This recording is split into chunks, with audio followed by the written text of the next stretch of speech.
mbalamusiza mwenda mukono gyaffe abalungi mu mwenna abawuliriza abaffe aba Impact FM abalabi baffe aba DreamTV nammwe batugoberera nagyosoza okuba nga otugoberera mbaga nti mwasuze mutya musibe mutya banjabo ne bassebo mbaniriza mu wiiki empya wetandise ffe twebaza Mukama kubanga atuganya Mukama nga bwali omulamu tumwebaza tetusobola kugamba nti bwe kitego kiteko okubeera kubanga aliwo abakyagala n'abanga ayagala bukye nga mulamu nga omubiri gwe mulamu asobola okuweereza naye nekitasoboka ate nga naffe tetulina nnyo kye twakozeewo si lwakuba nti tulina kye twewaddeyo nnyo mu maaso ga Katonda naye Katonda waffe atuganyiza atukkiriza nga alina ensonga oluusi tuba tunaba kugitegeera naye yeba weeri kati olw'okubanga tuba situgimanyi ffe kye tuba tukolera mu ebyo byaba atuleseza bimu okutereza obulamu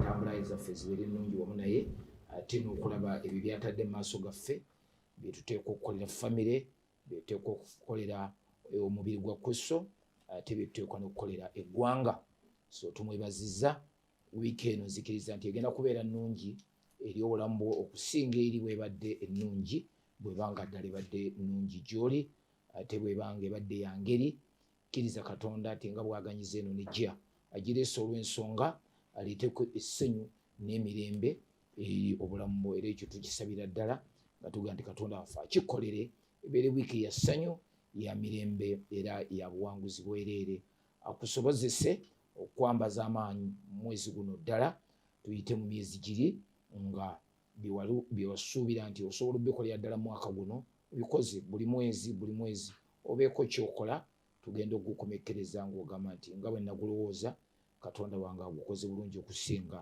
ne bwe nalowooza olyoka otegeere nti ye yakuwa omutume Charles tumwine mwali ate yalabika bulungi nnyo nayiseewo twalabika nga telinako nekisoomooza kitegeeza nti nebisikubuuze tebiri ebisoomooza biyinza okubaayonayisena bizibu nakoma okuba n'ebizibu 41 years ago 41 years ago osigaza bisoomooza owangula kimu ku kimu neneebaza nengenda mu maaso kubanga ebisoomooza byebijjayo that metal ekyo kyenakolebwa okuba ebizibu nti ebizibu emyaka namukuba nabyo obanga aduula abantu omuntu usually enjogera yange abasinga bagitegeera luvannyuma ate nga teri philosophical naye kubanga omuntu bwagamba nti nawona obwavu 50 years ago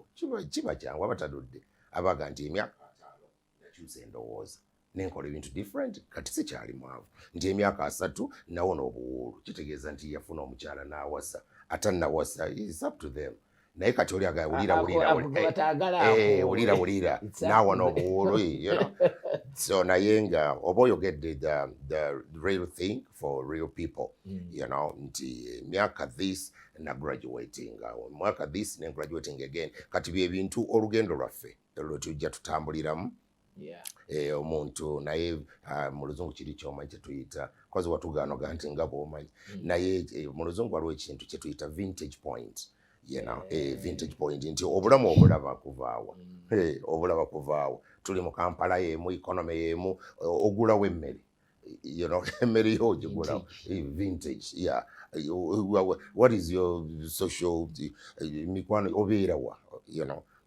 bw'oba toli mu kituuti obeerawa what do you do vintage omuntu w'obeera ebintu ebyokola abantu bokubira essimu abakubira essimu kakati ekyo kinene nnyo bategeeza kinene gy'oli ate era basalawo kinene wa gy'oteeka okutuuka kati kankubulire Saalongo bwe bamala okuba bwe bakola attempt ku bulamu bwa wekitiibwa Wamala Katumba he's my neighbor bwe bakola obulamu nga baagala okutwala obulamu bwe our entire neighborhood yamalira ddala ebbanga nga tulinga abali mu war zone enguudo zonna ezifiidinga twawula just one street behind kakati bw'obeera mu environment efaanana bw'etyo osuubira ekyo singa wabaawo kiri naye ate ne bwatabaawo ekyo obulinzi bwokka obulinzi obuli mu kitundu obwimagininga kakati ekyo bw'okyogera omuntu aga nti wulira abasajja tubalamusiza nnyo reality tubalamusiza nnyo mwenna abantu ba Katonda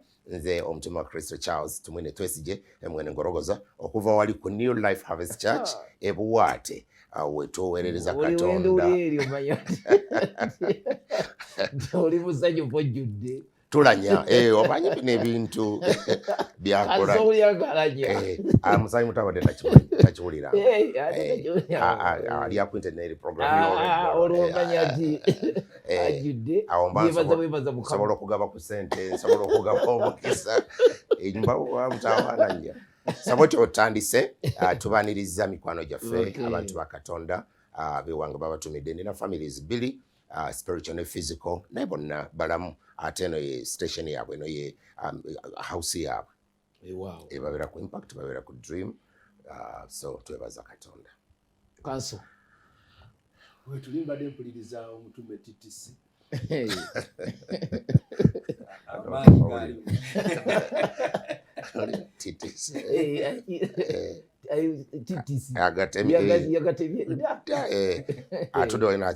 etwesije naalijjukira TTC yes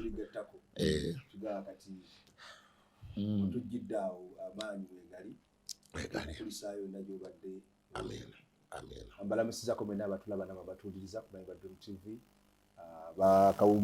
abali mu kuwumwa abazuukuka ate nammwe abagenda okubeera nga waliwo amawanga agamu nga bagenda kwebaka bwebasi kituufu so musiibye mutya era mwasuze mutya n'abatulaba n'abatuuliriza ku mayengo gano bagatambula wonna Bishop Mukiibi atedde okutujjukiza buli kaseera nti waliyo app gye bayita Victory app ate ebyo bigambo bibiri bw'oba ogyagala okola Victory Uganda naye nga bigambo bibiri byanjawulo nga byawudde Victory Uganda ojja kufuna app eyo osobola okubeera ng'otwegattako yonna gy'osinzidde naawe obeere ng'otugoberera mbaagaliza weekend ennungi n'olunaku weekend twagimazeeko twagimazeeko weekend abantu bakyagirina this is 7 am weekend wandi tutandise Friday kati wano obaagaliza week empya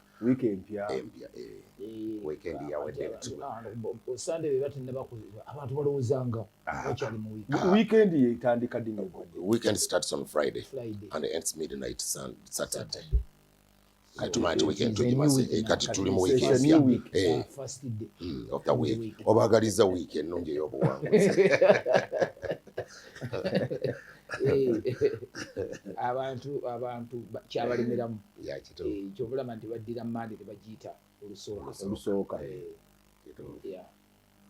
ate nga kyangu okutegeera naye olwa mindset ebintu bye twakola tumanyi kizibu nnyo to unlearn era omuntu gw'olaba ng'ali myaka gyaffe n'abali wansiko ng'alina capacity to unlearn and learn oyo amanya nti alina okufuba kw'amaanyi nnyo ebintu bye baatugamba for many years ng'olaba nti sibisooka nga Mande twalibitanga olw'okusooka mu Luganda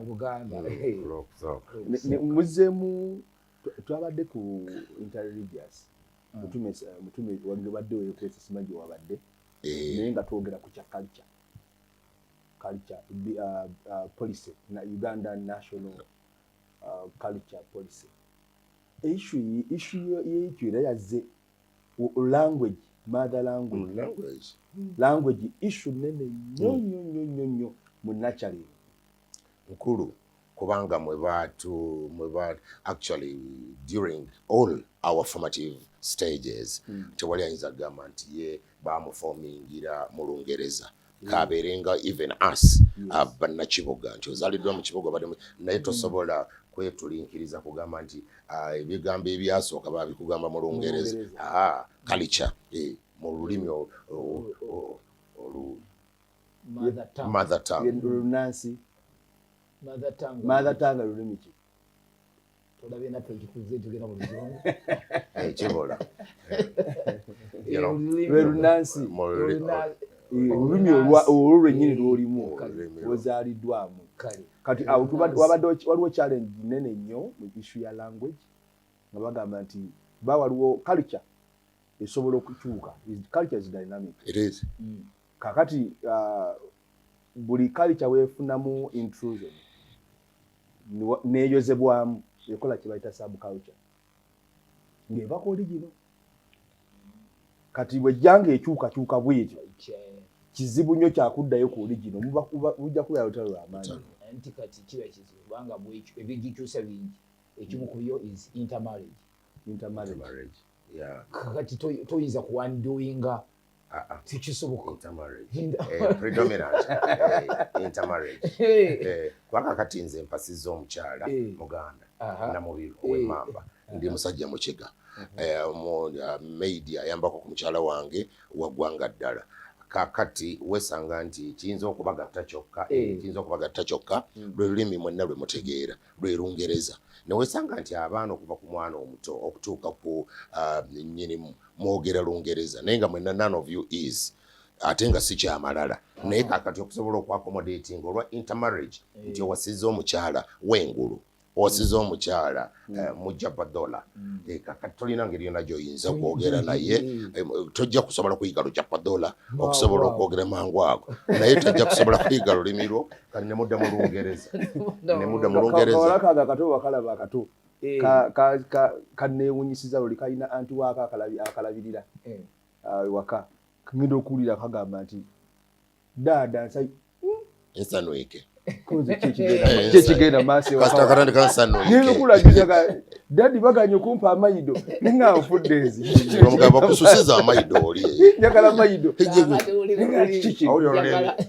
njagala amaido agase ennimi ezi njagala baganye okumpa amaido ne dada amuteesemu. It has never been our language. Kachanga mpula mbadde zilikozesanga kuwa olwa dada kati luyingidde dada omanyi kye kitegeeza mu lusogo lutuufu dada abajjajja sina taata dada abajjajja era ono yabadde tayita taata yabadde ayita anti muwala we yabadde ayita abadde ayita nze egwegwe yase dada naye kirabika awulira anti ayogera dada kati amikisinga daddy ne dada intermarriage kakati language bwezito culture ngenda okuwulira omuwala agaga nti daddy twagenzeyo emirundi ejja ninga nti tukiddamu ekyo kyebavadda mu luzungu bamikisinze ne refugee influx eri mu ggwanga lya Uganda bw'otuulira different countries Somalia eyingidde Ethiopia eyingidde Congo eyingidde Rwanda eyingidde Burundi eyingidde buli emu ajja ne culture zaayo eziri diverse.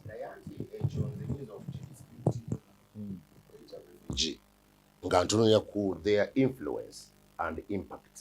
Refugee ayingidde nga ava Congo, ava Rwanda, ava Sudan. When will they ever have impact on me, on my society? On the society? Yeah, when they could. Segama they cannot. They could. Naye nkugamba nti it will take them so much time.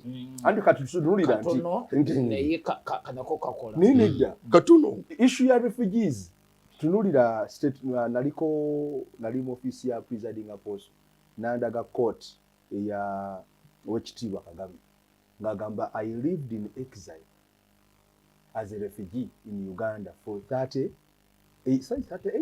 years and so kakati issue ya refugees mu Uganda titandise jjo nti already emyaka gino gyonna okibanga president Kagame agamba nti yali refugee mu Uganda for 30 years kati kizze mabega otunulire diwe yagenda okubeera nga avudde mu busibe obwo 94 kati musala ku 94 emyaka 3 kati kitegeeza nti all those years refugees babaddewo.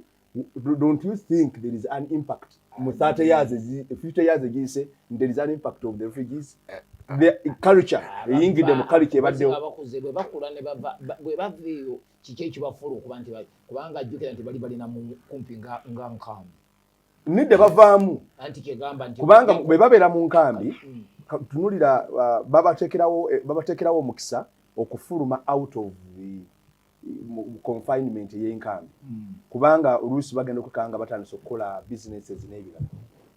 Look at areas ebifo nga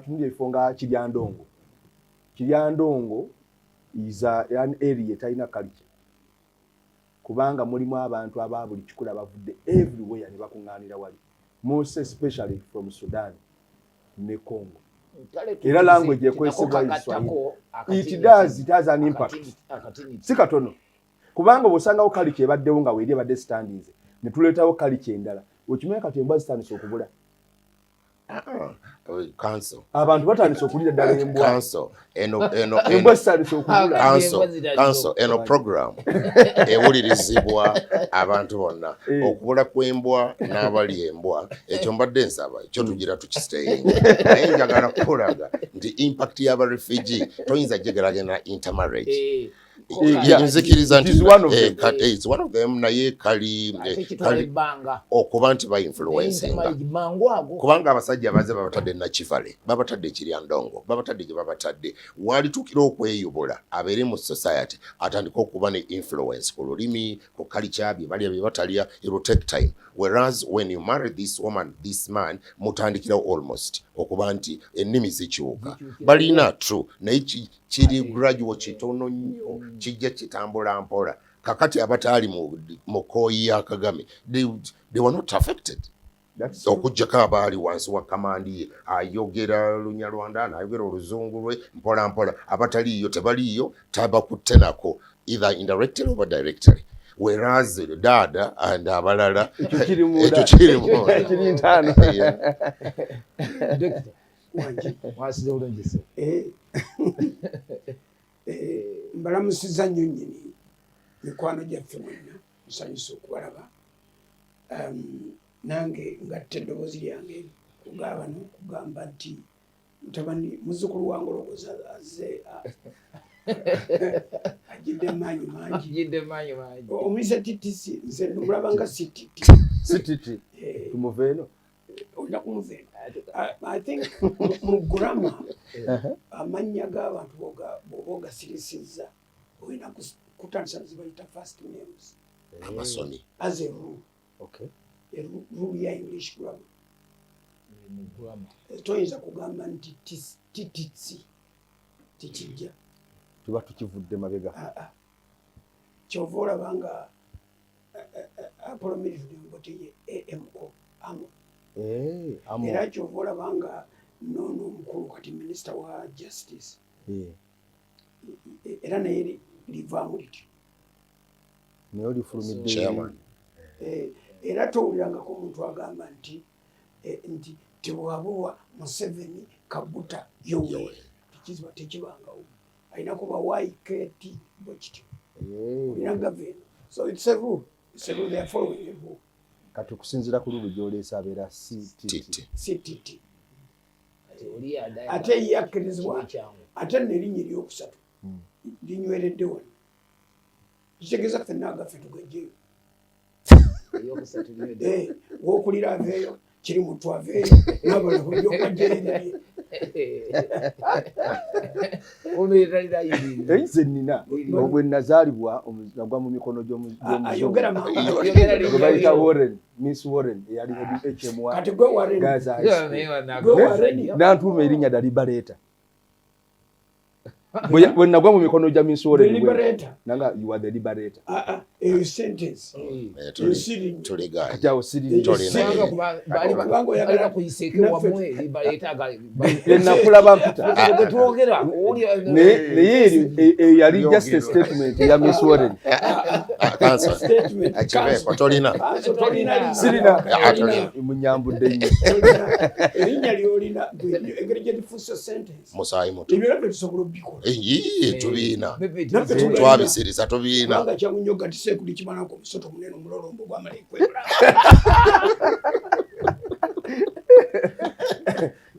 Ate yo sentence mpanvu nyesuse wali oguwulidde njawulo kine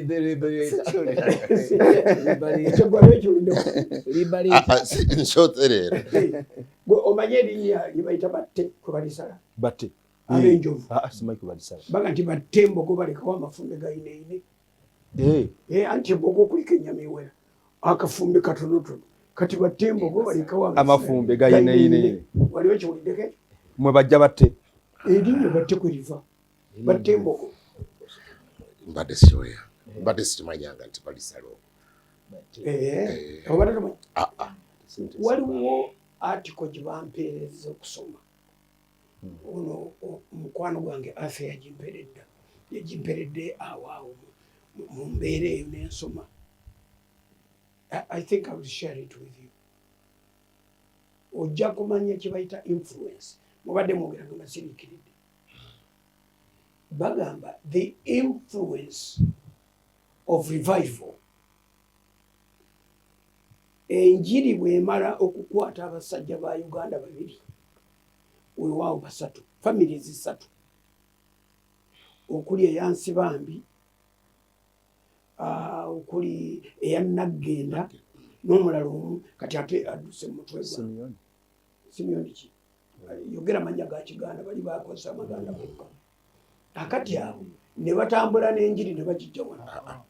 Iyo wajjo Tukugera 1910 tukugera 1989 twogera mu 1910 twogera revival eyatukutendereza origin etambula ng'eva wano n'etambula n'eyita mu Ankole n'egenda ekigezi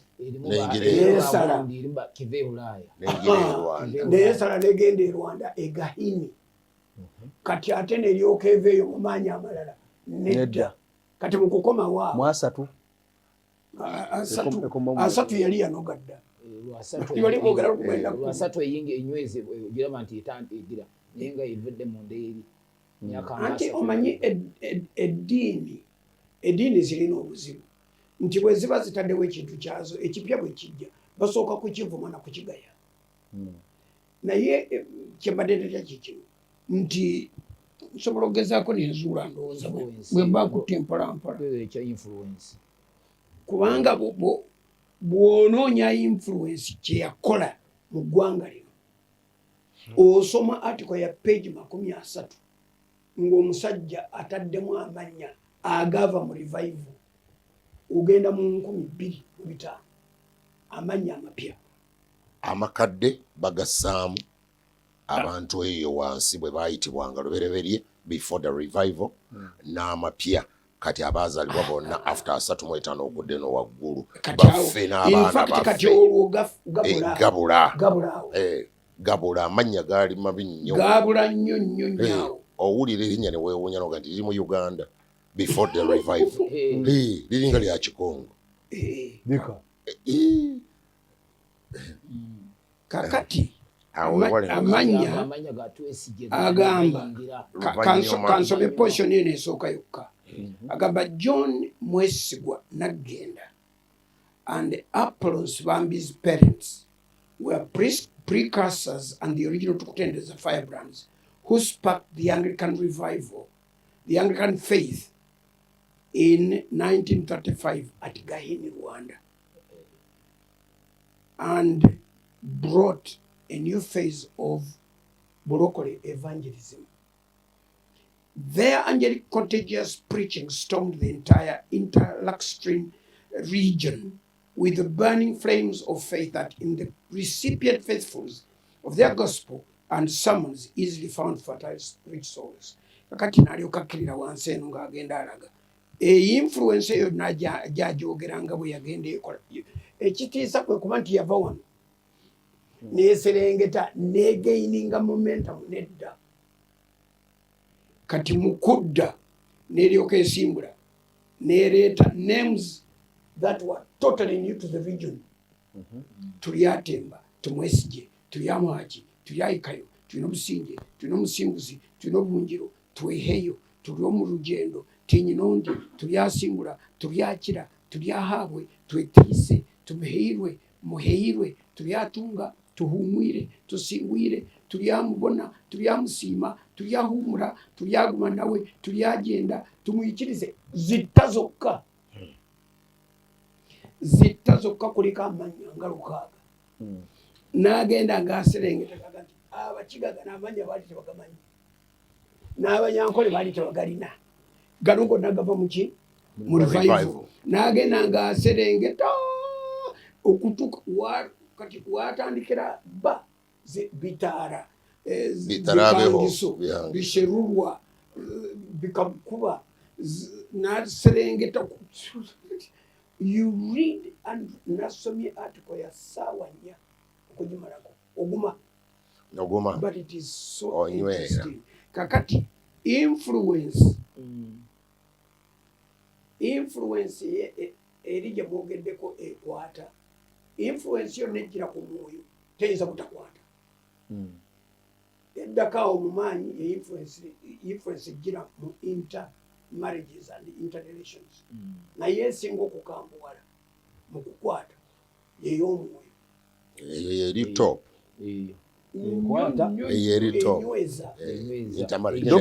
nze wenkirabiramu bajjajjange abazaala maama lwakihuula lwankindu then ne bazaala lujojo kati lujojo jjajja bwe yayingira mu revival n'abeera omu ku babuulizi b'enjiri infact okuva mu buvubuka bwe nga mubuulizi kale ate ye bwe yazaala abaana n'abatuma bamwesige n'abatuma bambabazi awo kati nekikyuka naye nga ngulaba eno njovu amannya ge beetuuma nga tegalina makulu ne gakyukira wano mu maaso ndowooza tuyinza okyogera netukeesobodde ate tulina ebintu bingi ebyokololwa naye nze kugamba bwe nti kyebayita influence ng'evudde mu spirit tesaagala okusaaba andi omuspirit eri mukayaka transformation.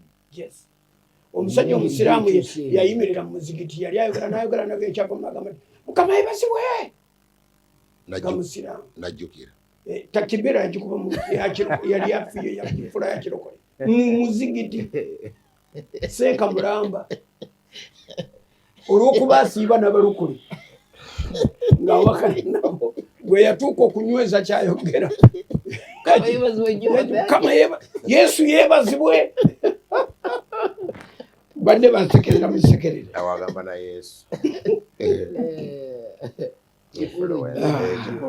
Kale kakati no bwekityo influence ezo tuzinyweze kuba zigasa.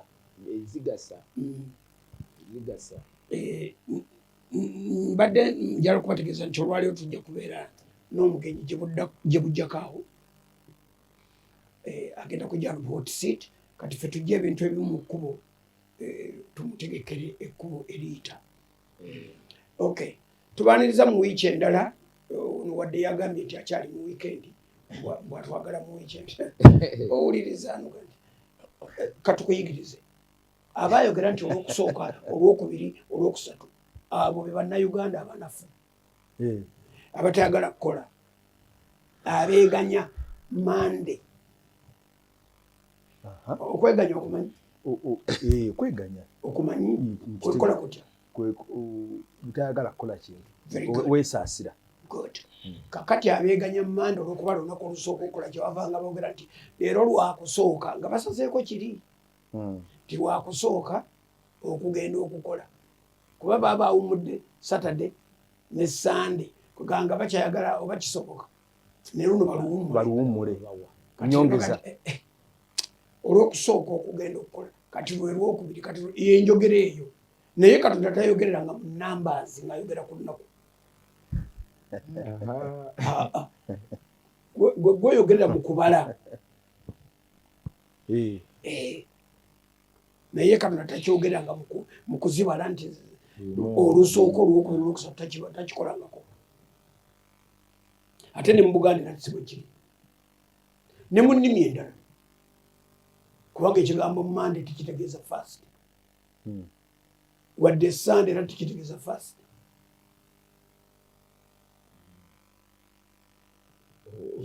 Toyinza gamba nti Saturday lwa mukaaga ng'okijje ku namba ki. Saturday tikitegeeza 6. Saturday tikitegeeza lwa mukaaga. Era tikitegeeza lwa musanvu. Bakijja. These are proper names of the days. Bakijja. Abaswahili bagamba kati ngolwa baluyita Jumapili. Olusooka. Jumapili. Olwokubanga Friday. Juma yo eyabwe Juma. Bo babalira ku lunaku lwe basaalirako. Baga nti eno Juma. Kati ne balyoka baleeta Juma olunaku olusooka nga luddirira Juma. Jumamosi. Jumapili. Enkya Jumatatu. Jumanne. Jumatano. Alhamisi ne baddayo ku Juma. eyo ekasiye movement ya Islamic influence n'Oluswahili. Ne Swahili culture. Bakwesa Islamic Swahili. Oluswahili lulimu Oluwarabu lungi. Ja, naye era owulira ng'ennaku teziri mu nnamba wadde baabeesinga ekyabwe kuki? Ku Juma. Kati Jumu weno bagiwa kitiibwa lwakubanga lwakusaba gye bali.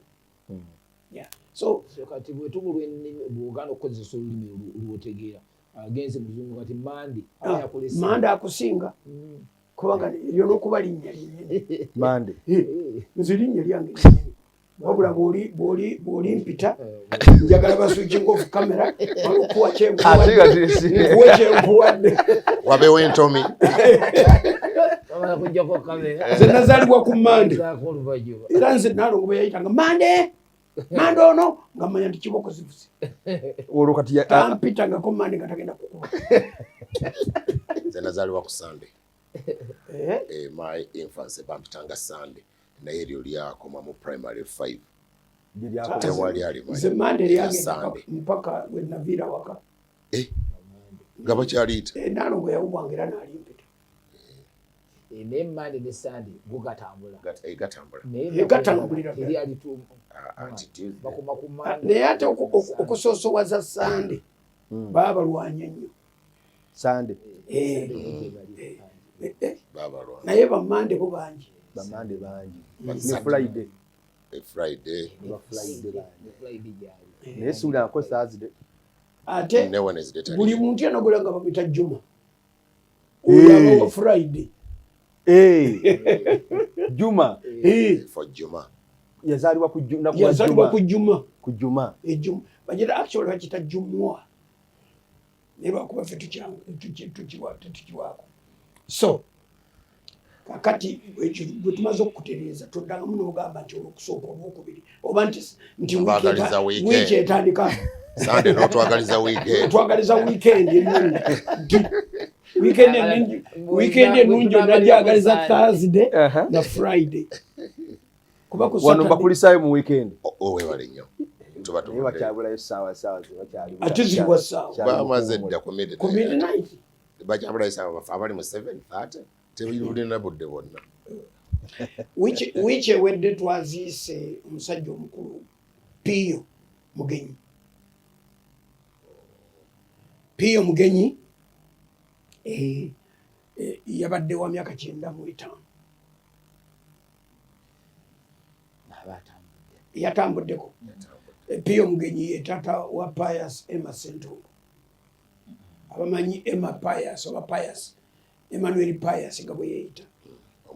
Taata we ye Pio na erinnya yaliwa mutabani we. Era nziradde Pius namugaa nti kati gwe Pio Junior. Nade sinana kuvaawo ne bamuwa obusika bwa kitaawe. So musumba we Kampala gwe bayita Emmanuel Pius Sentongo. Twayiseeyise mu bintu bingi batuyitidde mu bulamu bwe byakoze abadde musajja w'amakulu ddala.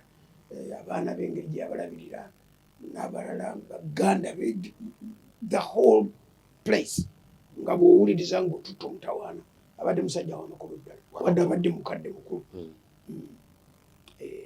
95 yagenze twamusiibudde ne tumusaamu ekitiibwa naye Pius yatutiisizza bwe yagambye tagenda kwesimbawo. Amaze emyezi ng'akitandise yalangiridde ajja kuyita yalangiridde awo bayala kwesimba nange nendeka nga mugambye nti bw'alangirira ate ng'ali serious nga bw'ali serious ate ng'alangiridde kakati ayangwe mangu nnyo kutraining omuntu asigala mu kifo kye mu kkanisa oba atuwa obuyinza tumuteere mu pasita kuba tojja kukola byombi. kozi ne Webusoga nakyo bwe kitiko kyali Webusoga tugenda kumureplacinga mu July. Frank tibagende tugenda kumureplacinga mu July. Ne Kanyesije ne tumu ye Kanyesije Kanyesije ye Kanyesije Kanyesije Stemson ye Kanyesije Wentungamo Kanyesije ne yafunvubidde ayagala bwa meeya afunvubidde ayagala bwa meeya bwa Ntungamo abulya gwoli n'akalulu influence ate abatunulizi beno tomanyi nti tusooka kwogerera mu dokita nti oyo akalidde akawuuse buva n'akawuuta omanyi kye bayita preacher okuvaayo n'ayambala ekkooti n'agamba nti naawe neye Kamwesige not Kanyesige Kamwesige preacher kati abo tujja kuba replacinga naye akalulu ako yakamaze dda nga payasi bwakamaze naawe kugamba the charisma the approach eya preacher omuntu awininga emyoyo najja n'abulira enjira abadde balokoka n'afuluma ebweru n'agamba I'm taking this route ali unstoppable. You cannot stop him. Abeera stoppable. Musaayi muto gwe nange tukimanyi nti dynamics za politics mu Uganda taata zakyuka sebo wange bwe zikyuka is not about charisma. Singa kyali charisma na appeal eri bantu Dr. waffe our presiding apostle akalulu wali yali akalya fenna twali tewaliwo fenna twali mabega we abamu of course abamu influence gye yalina that time jukira nti obuzibu bwaliwo kati nesimbewo kati nojja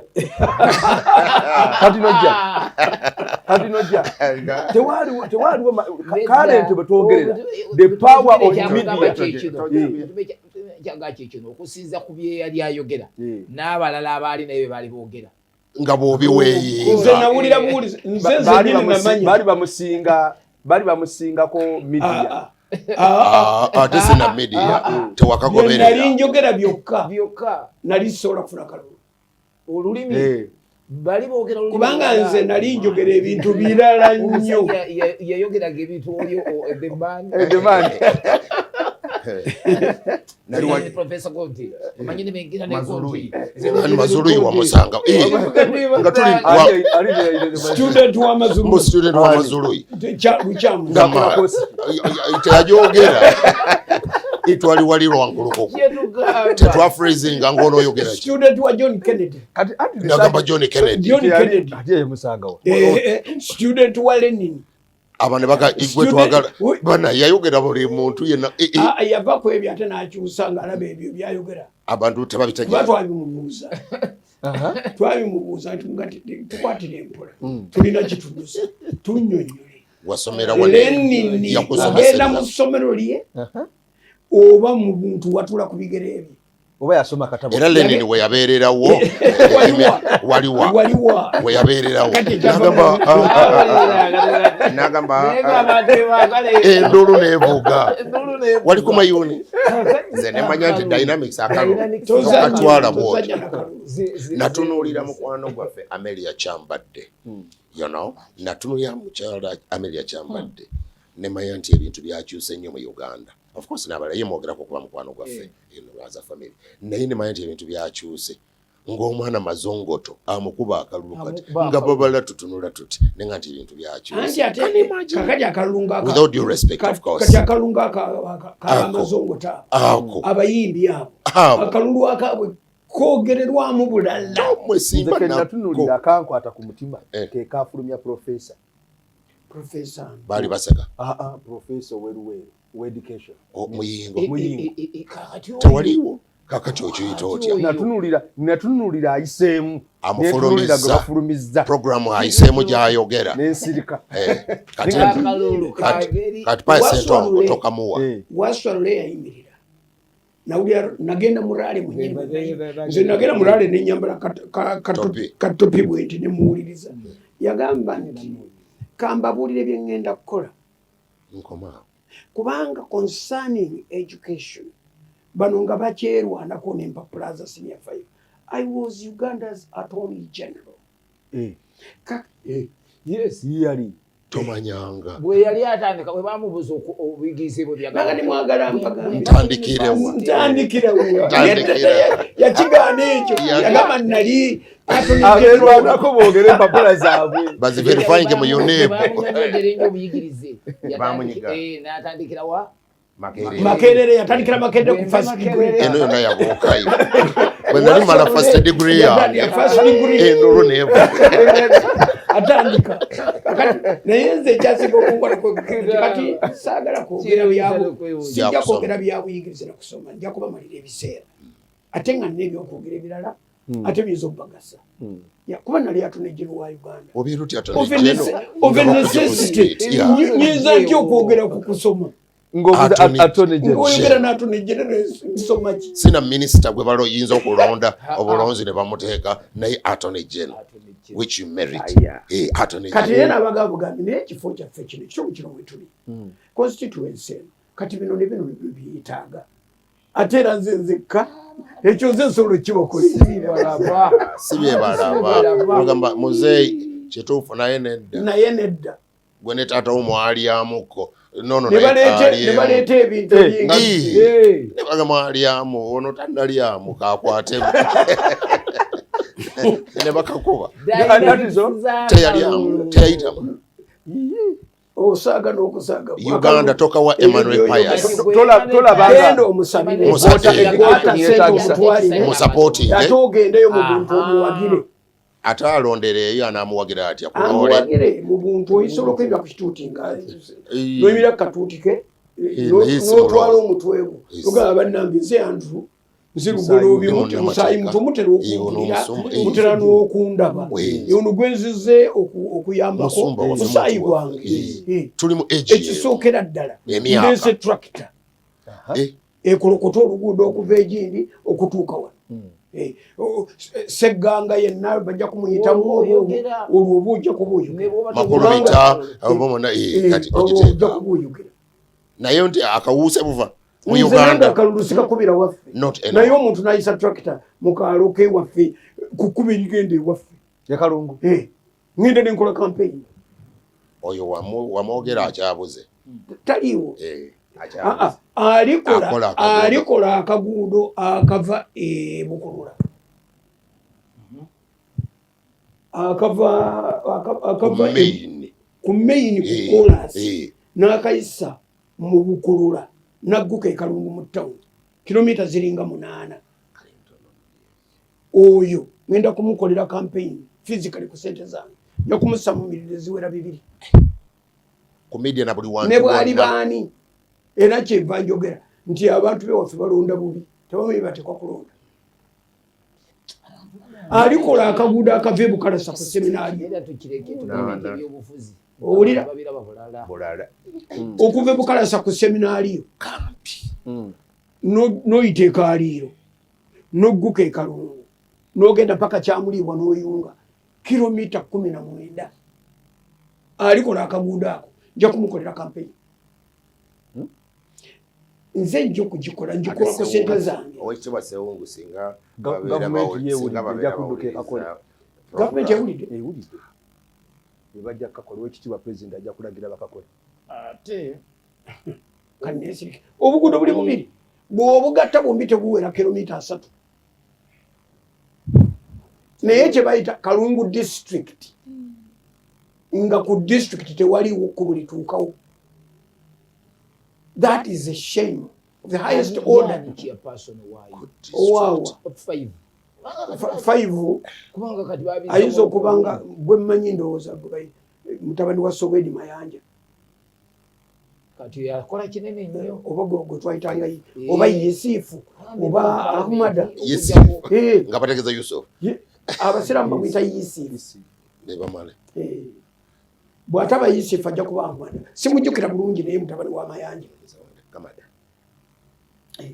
ate nga jjajjaabwe yali musajja wa kitiibwa ddala yes nakula naabo kigurupu ekyo kyonna Yesifu muto nnyo kuba Lubuuka Abayisayiga n'abalala famire yonna yalimu obukulembeze naye bano babageta akola kinene okulagira ku nguudo sente tezituuka balina challenges sente zirina we zizanyira bakomplaininga sente bwe ziva mu finance bazibawabudde nga buweddeyo nga tebasobola kukola awo nze we ngambira nti minisita wa finance agende n'abalala bonna benkolimira bali mu layini eyo babikola babigende bonna ate si bakolimira olabirala obuguudo bubiri bwe buti bukubo akamu kali kilomita 8 akala kali 14 myaka yakola ekkubo erigenda ekisozi yaliisa Kyamuliibwa neyebalamiriza kwotegera ddala nti kiri abaswahili bakuyita makusudi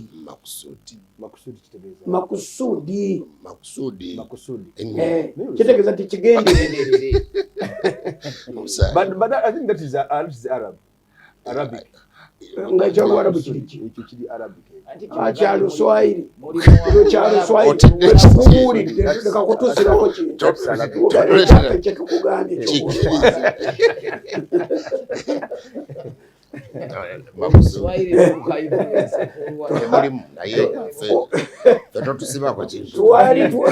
twali twesa omweso n'abasajja abamu neŋŋamba omusajja nti kwata eno liyene ennene makubuura eno omusajja ya rabbi mwana gwe wayigirawo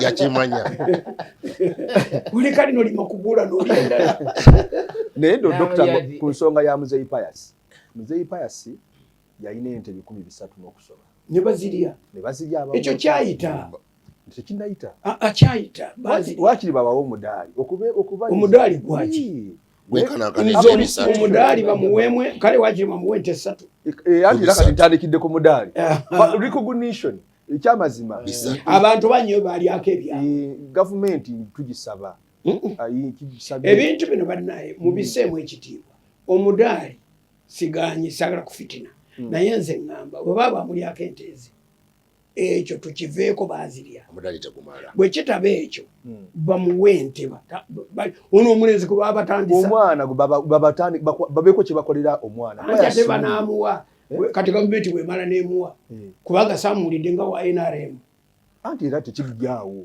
bwe munjogera gyayogera saawulidde nga wa anti mundaayi bw'aba ayogera muwulirira mu busungu alabika nga ali aggrieved lwaki tebavaayo bamusanyusa akive nako bamusanyuse oba bamuteeka oba balina gye bamuteeka bamuteekeyo lwaki abaana b'abantu abalwana babaleka naye Musaayi muto njagala nkutereeze tulina member of parliament gwe bayita owe Nakaseke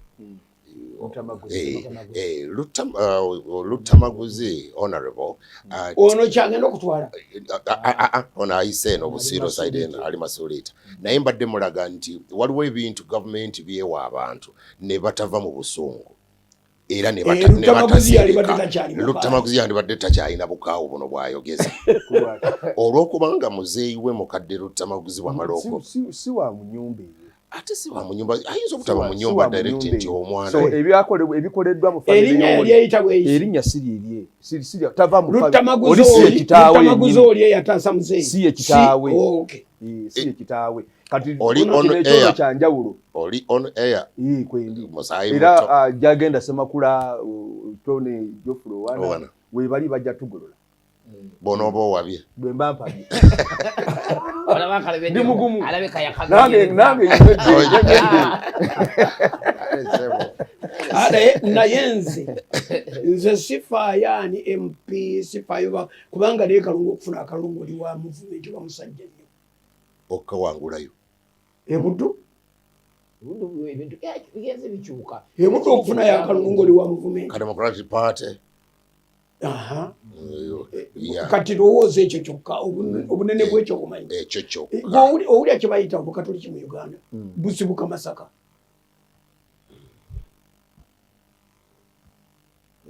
owulya kye bayita obukatoliki wali mu kitundu kyano wali owuliddewo ekyalo kye bayita Narozaali nga kiva mu Rozaali Narozaali kiva mu Rozaali Sapule wali owuliddewo ekigambo kye bayita mu Kampala ono kyalo nga wali okiwuliddeko nga bakiyita Villa Maria oba Mitala Maria gomanyi gye biri Mitala Maria ali nekiri gwe sitaani Villa Maria atule Villa Maria kandi Villa Maria atule bamulagire nawulirako boogera ku lusozi lwe bayita Skamdal olundi Villa we basimanga block ekyo kireke fe tukuwa bintu biri prominent byo tujja kujjawo Narozaali toyinza kumujjawo Democratic Party yasimba amakanda ng'eva buddu eva kawuko eva kawuko ewaba nejani nejeno saidi yenu bali bafuna beni chiwanuka ya wawali we Masaka we kawuko wali wadoloza wawa obuka tuli kibona busibukeni wali odile kyalo kibayita Bethlehem wonna atempozi Kenya Kenya Maseno twogera Uganda Dr. Bove Maseno wali wawo Bethlehem wali naye eliyo Bethlehem anti kiri mu bafe ugayaza tulina Nazareth wano ngagenze boyita oyo wokunonyereza wala batugatta mugatta Nazareth tawera ogatta mugatte tugamba ekiri prominent nga kumpi gombolola namba Bethlehem seka akononya kubulako katono kuwere gombola era baba banyiganyiga ne basalasalamu Bethlehem efuuka gombolola Bethlehem waliwo kereziya yekanene ziri mu Kampala obunene n'okusingawo obukatoliki busibukere kati bw'ogatoliki n'obusungu abantu mwe bali n'ebirala balina okukola omulimu munene nnyo NRM okawangula mu buddu ate n'ebintu ebizibiyingiramu gwogamba nti ono omusajja ono Joseph Gonzaga Sewungu ayinza okukola oluguudo olwo anti kiweza NRM ogulu nebwokola kyanza nakyogerako tanza nakyogerako yali kyogeddeko muki naye muki abasajja bano bwekyogereko kibaleme bulemi bakyogereko kigaane kati kibalina obuyinza okukyogerera naye tebwogera ogamba Serpija ayinza okyogerera kati oyo yali mu buyinza naye ayinza okyogerako nga takyogera Nyanyiza okuba yakyogera anti babyogera ate oyogera netokulaba wakyali wayogerera mu kisenge kye naaba nga ayogedde ojja kumedia oyo gwe twogerako yaliko chairperson LC5 Masaka nga Kalungu tannavaako naye nanti yali munene nnyo nga tasobola kukola Masaka yenna azigweta Masaka kiki ky'oyogera ngo LC5 ngoga nti yali munene nnyo kati bw'obeera minisita lw'obeera ekitundu wagundi wampigi ng'akyali oli omukadde newuunya lugoloobi bakuwa national leadership nogati bakuwadde Katundu olaba Katundu bwe kati aye nogati nako kanene 5 yali obuyinza bwe oba kikomawo nanti sente budgeti tebabyogerako bamala obudde mu bye batateekwa kwogera ne babwonoonera eyo bigenda okutuuka okuvaayo nga issues nga tebakyalina buyinza bwogera ekyo nkimaze nkivuddeko nze Cecilia Barbara Atim Ugwara yalambudde Uganda simanyi oba kumwe waliwo yagenza okuziika temwagenze wakiri mwali ziikidde kumpewo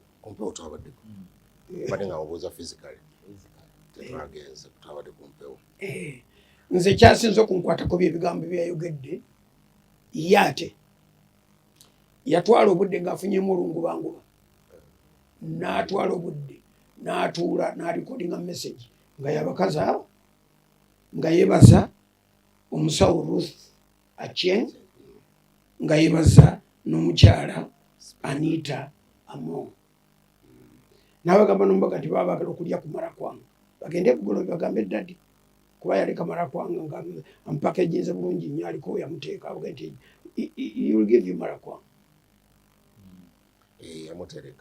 yamutereka naye yayogedde ebigambo ku bakyala abo n'agamba thank you munzizizaamu obulamu munnyambye najja wano nga bankwatira bukwatirizi kati nsobodde n'okutuula wano I'm recording this message mulaba ne ka face smiling ako I'm so happy mwebale nnyo okundabirira n'okunfaako ekyo Ruth Acheng yakikoze oba yakyekoledde oba yakikoledde mukama we naye yakikoze n'Anita Among naye yabagasa abo n'agamba the two of you are responsible obulamu release empya gye mumpadde ndowooza Katonda yamuwadde buwimaanyi we gati akomewo ali kulinga message ataddeyo naye nga right honorable speaker parliament alabika nga alina omutima ogw'okuyamba osinziira kuki oyogera ku Anita Among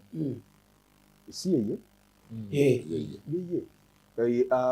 ayina ebintu byazaakola ng'olaba ng'alina that motherly heart kati naye bonna nno ne deputy we era obalaba nga balambula abantu mu malwaliro balambula abafiiriddwa batwala obudde babulina babufuna babufisa olaba nga balina okwagala okwo ekyo bakintroducinze mu parliament eno bakisimbye nnyo okufa ku bannaabwe. Ekyasinga okunnoma kwe kuba nti Honorable Cecile afudde tanfumbire malakwa.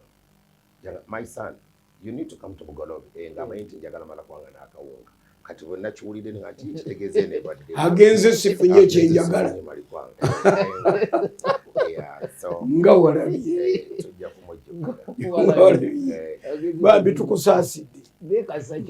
President Museveni yagambye nti omukazi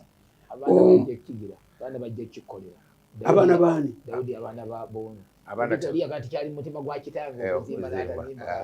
abaana tebabeerawo era bw'otosanga woye era bwakuyita n'agamba nti my son come let us pray osanga woye ne muzeeyi ne a few people that help in the home. Speaker ng'akisaba asaba omuwala omukulu atoole omwoyo gwe gumu naye ate nze ndowooza nti abantu bwe bakolangayo ebintu ebirungi tubeebaze. NTV yakoze bulungi nnyo okuweereza emikolo egyo nga bwe baakoze kubanga baalekedde media houses endala technically ng'osobola okugyawo ekya NTV gwe noteekawo ebbanazi zo bakikoze bulungi tebatera kukikola ekyo baggalawo UBC tekikola UBC superimposinga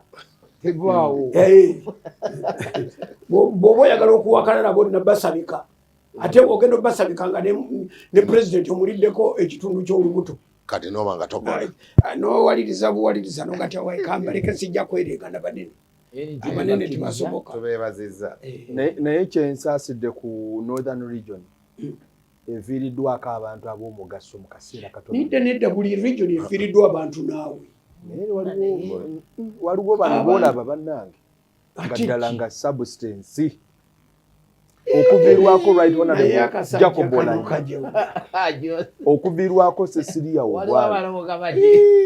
kakati northern region yekyalina abasajja erina owinyiddolo oyo si substance kati mpozi yafunye Nobert Mao naye ngera ng'olaba nedda bannange ndowooza Katonda gyatuyambe tukole semina tutegeere obulamu bw'omusajja baaviiriddwako omulamuzi Opio Awere naye ate tumusiime Mutebire bwakuvaako ng'ava mu Western Uganda omwikwetinga otya azitowa atya oziika Mutebire n'ogamba nti oba toziise n'oziika Nsibambi n'ogamba toziise n'otunya region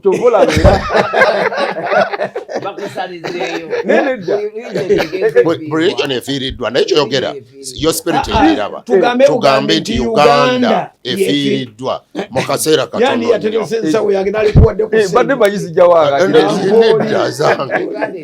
Uganda efiiriddwa abasajja tulina kutandikira actually kati tulowooze bwe tuti bano abasajja bonna tubakoseeko demand abakyali abalamu batandika okubala ennaku zaabwe bagenda kufa baluwa bano bonna bali mu myaka egyo omala okweza emyaka 75 n'amagezi negatakugira kuleizinga muntu akufaanana twetagayo yes agra warrior tufaako n'ogamba nti Uganda tefiiriddwa oziika awoli n'ogattewaziika kyobuuziise kiba kintu kizibu nnyo abaamumanya naye tugambe nti Uganda twaziika kirya ne tumala ennaku nga tutunula bwe tuti nga tunoonya replacement even for ministry itself nga tugamba naye ani anadda mu security kiyongobero netukamukama Katonda kati abasajja abakadde abo abakulukulu 75 77 bonna abo beetaaga kugamba tibaneemunoonya abantu bemukwata ku mikono mubalage n'ensi ti ono yanfaananamu mubanjule naye bagenda kimu muzuba ti bagenda mpolampola kakati olaba ogwalo bwe yatukoze ogwalo yatulaze nti abawala bano babiri they are valuable wiba tubekikola yes ekyo statement gyakoze yatumaze era nze nakkiriza tebakisangulawo state okumwa kodinga funeral ya state n'ebirala thank you era tubebaza nnyo naye ye ng'omuntu yatugambye nti abakazi aba bali responsible okunzizaamu amaanyi mundaba ne smile kati mulabanira mu kumanya I can even afford this God bless you n'abasabira n'omukisa yayogedde ne doctor nabaddawo nga neebuuza ne ngamba nti kiki ekyagaana okwakodinga state funeral and burial eri Muzeeyi Milton Obote lwaki kyakaluba nnyo okuba nti kyetukoledde abalala for state send off tetwasobola kukikolera Muzeeyi Milton Obote yali atekwa kuziikibwa atya former president of course tolaba nti ekitiibwa kyandibadde bwekiti emizinga ndooli baba wa taifa kwegamba nga sijjukira kuziika nga sikujjukira kuba nti kwali bwekutyo naye ate omanyi nti abantu abakulu abo bazibu nnyo ayinza okuwandika ekigambo nagamba I don't want tekisoboka kubanga nze kyentunuulira nga tayagala mu bantu abalina okubulamu yagamba talibeera president we yakyogera newabanga yakyogedde as long as you are you still have an obligation kubanga president Obote Milton Obote ebintu bye yakola ku initial stages ku ggwanga lya Uganda nokyokka kye nembanga ebirabo nabisi bitunuulidde byakola balina bye yawoffendinga n'ebirala naye okukwata eggwanga lino n'alijja mu mukono gwa close gye baali baleseewo nga Uganda ekyasigadda nga subscribinga to the Queen of England n'agikyusa n'agifuula republic kyokka kimala okugamba nti he did whatever he had to do ekyo kyokka kimala okumulicognizinga tuleme tunuulira nti yakola bino n'ekyo kyokka kimala bw'aba yagaana baba yaganda nti temunziikanga bulungi temunziikanga nga bwe bulowooza bandi kitusomedde kubanga ffe twali Busoga Square nga tulinda okuyitawo okwe naye ekigambo nze nagenda Busoga Square naye kiwandiko kyebatusomera yali ekyo nti tageza n'ayita nedda wano waaliwo empaka temuziraba ate empaka tezaali walala zaali wano mu centro ate nezikola netwekoloobya okuyita eyo yonna okugenda paka akokoto empaka ezaali wano yayisibwa kuziikibwa Kololo ekyo kitukkiriza ekyo tekigaana kubanga eri ewaabwe bamuwerekami nga tebamugoba bandi badde bamwakodinga ekyo gwe ne bw'oba nga wazaala ekimenge ate oyinza okukigoba olwokubanga kifudde tosobola eri waabwe yali alina kuziikibwa waabwe oli kyasaba nze kyenyogereramu nti bw'abanga omukulu yali takyagala anti statement eyo gye yakola ng'ali Kablonga Acres mu Zambia nti President Museveni, Mr. Museveni will never be my president tukkiriza agikoze naye obligation yateekwa okusayininga bakuwe eyo gyoyita state funeral kati ate oli it is the president who grants it kiri mu signature kati mufu ndi president already oli president ya wagana naye kati kankulage nti ndi president mumuziike mu ngeri y'ekitiibwa n'abantu be bakimanyi nti musabe ekisoboka buuza nti ekiriwo memorial wabeerewo olunaku lwe bajjukira okufa kwe wabeereyo church service bakuba emizinga 17 mudeeka ekyo ate kizibu nze nali musomesa primary school ekigambo kye bayita correct your mistakes kiri mu mukono gwa buli teacher ekyo kituufu God correct your mistakes akati kubanga olaba dokita kanyuma okufa okufi ekyo tulaba ekyavuddemu n'obuzibu obwa correct your mistakes yali serious nga ne bwoba ofunye 80% correct your mistakes you must correct that ate mu peni emyufu kali wansi mukalamu emyufu ate tuzikuwa tetukuwa tukuleka ku kinaana naye ne kino n'okikola ekyo dokita kiri ku mukulu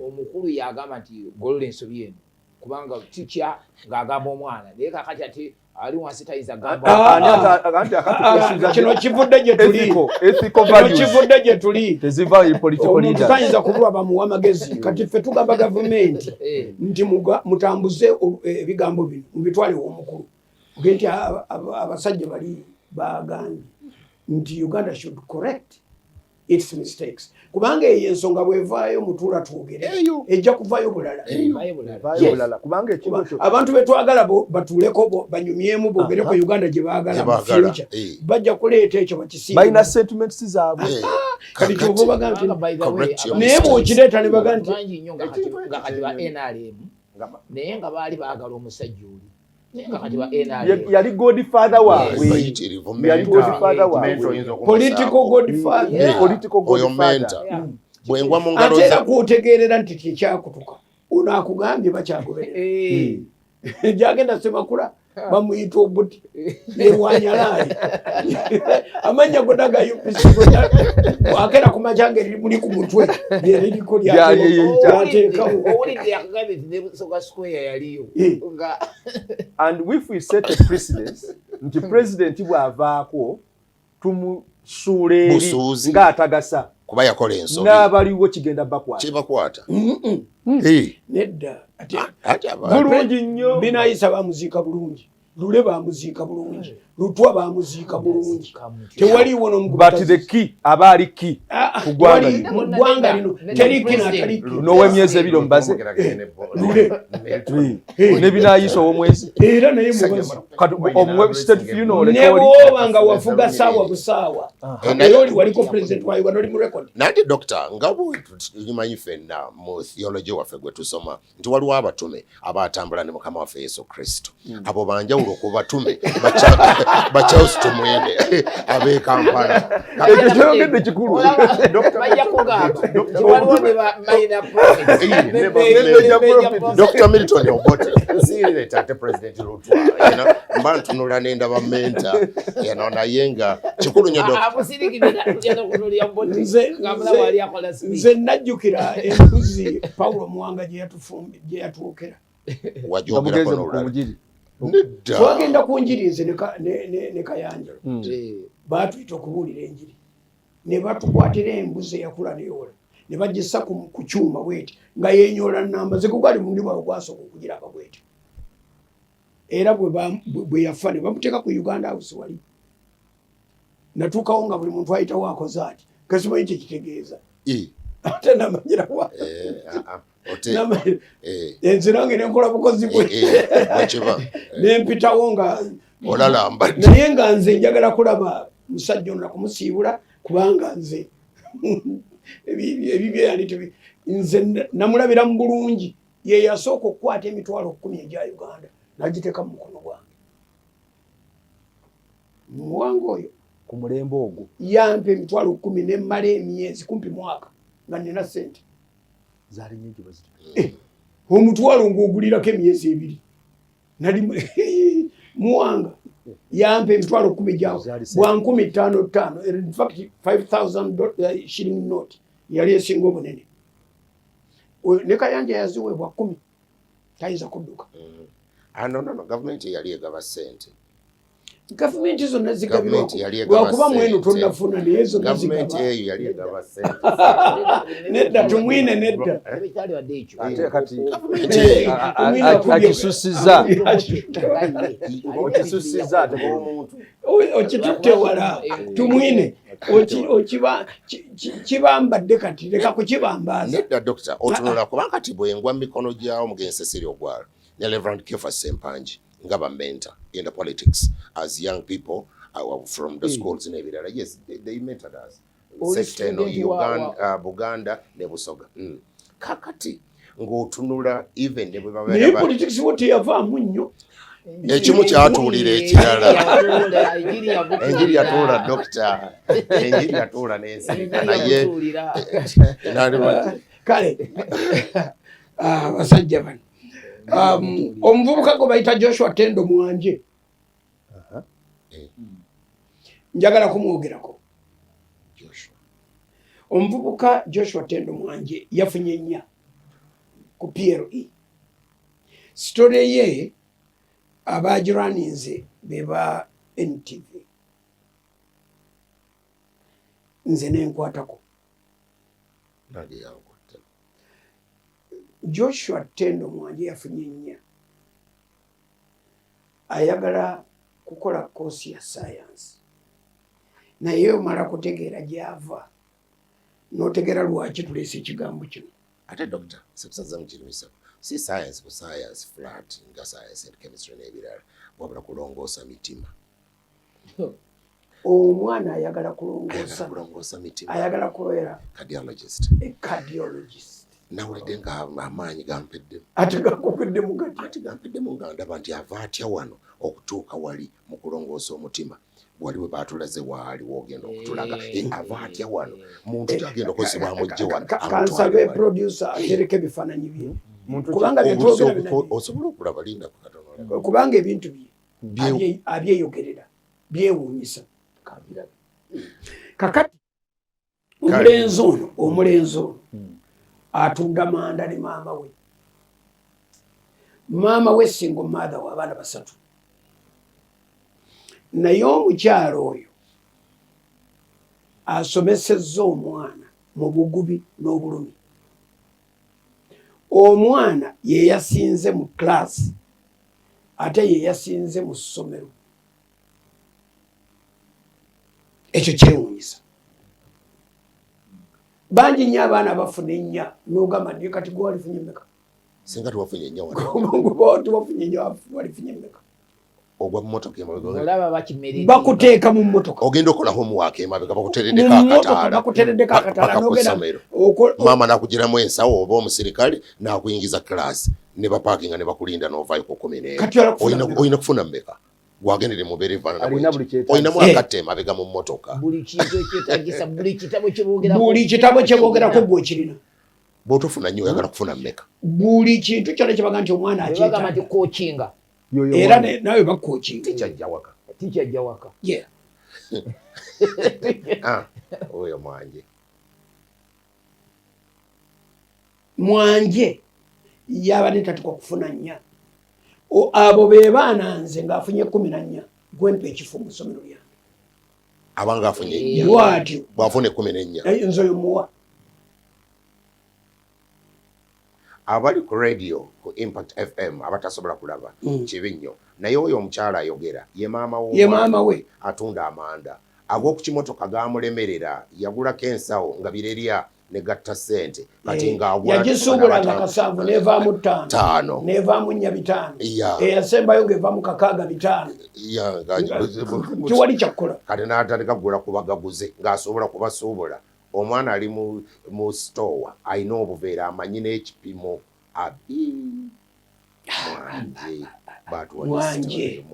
mwanje tumuyozaayozezza nnyo naye okimanyi nti bangi nnyo abali bwe batyo mu mbeera eyo mu mbeera bwetyo ne bafuna nnya naye nga tebali announced ate obe ani anakwanawunsinga bangi ani akwanawunsinga nze ne mukibi twasomera ku walagi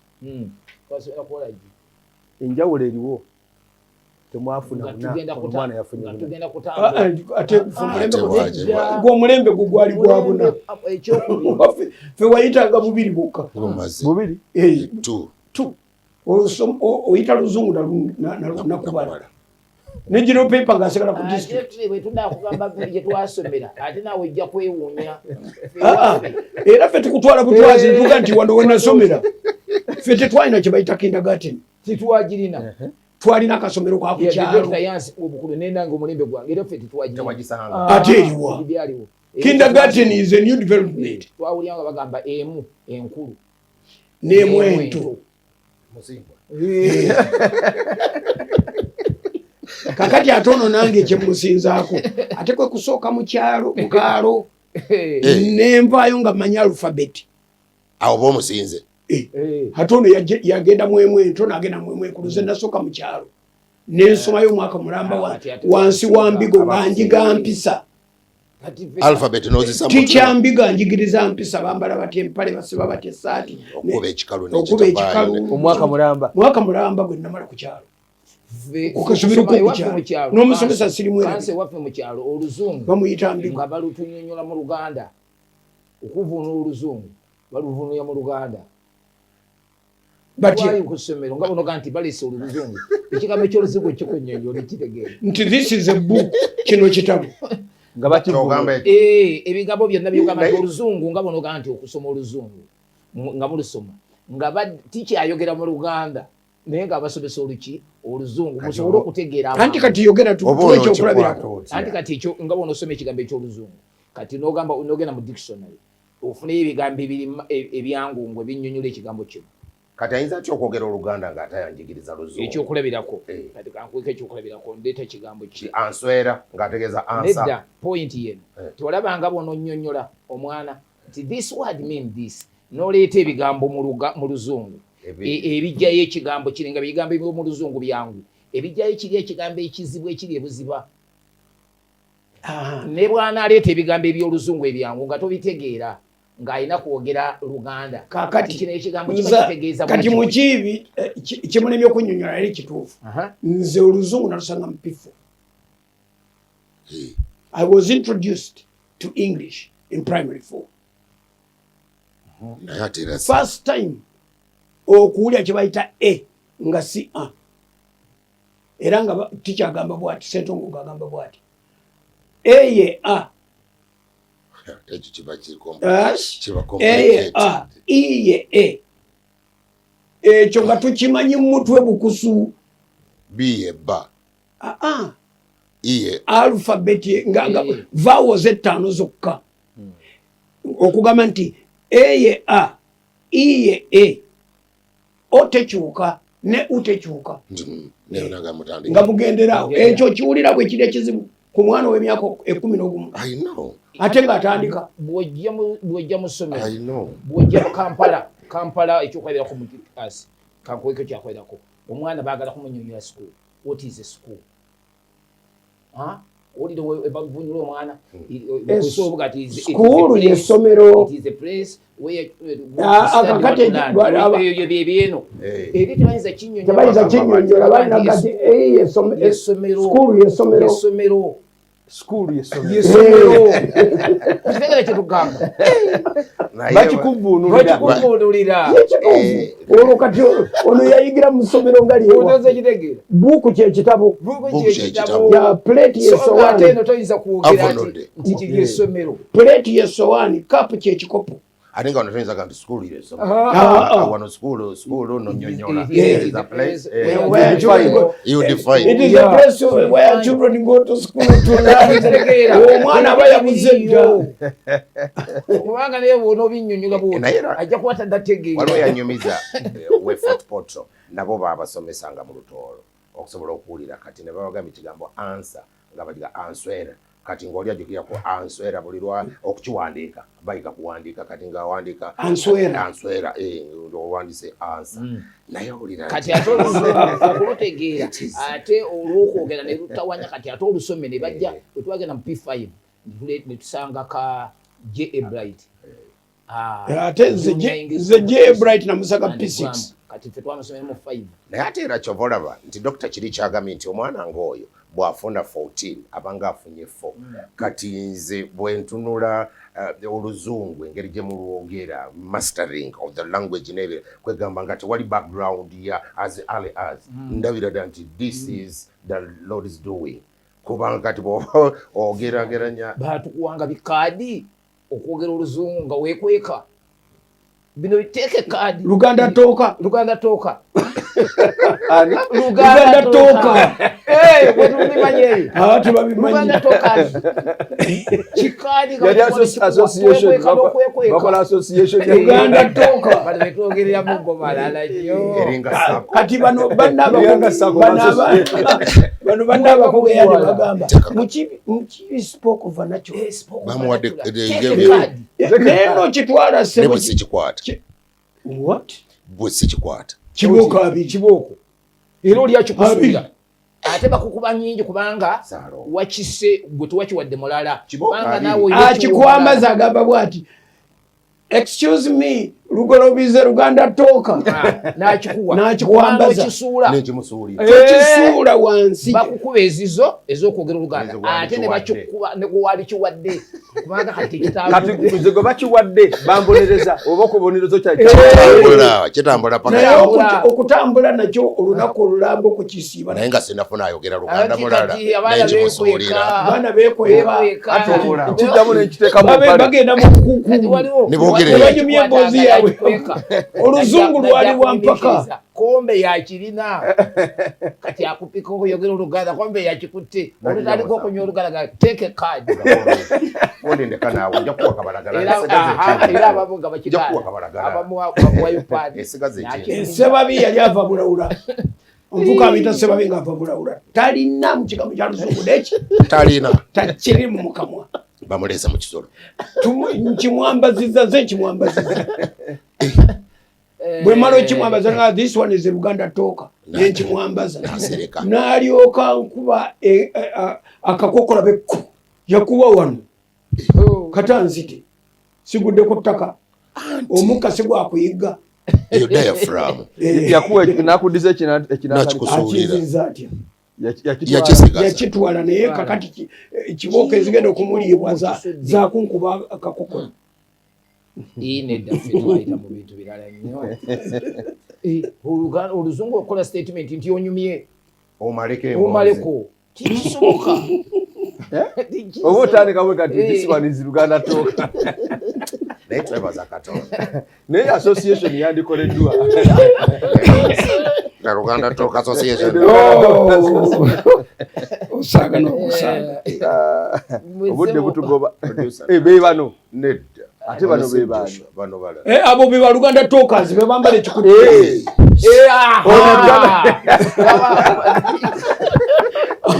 abo ba Luganda Talk abambadde ekikutiya abo ba Luganda Talk bamwambaza ka mukyere atabamiriza ku office bajja kusiiba wao anti bazze kuwoza kintu kyabwe awo bazze kukiwoza kagamba buli boyingira buli kabala bekutiya bakwambaza abatasobola kusoba stroma ey'omwana omwana olunaku otasobola kuyiga mwambaze kutiya ekitegeeza abayambala ekutiya mu kibuga baali traumatized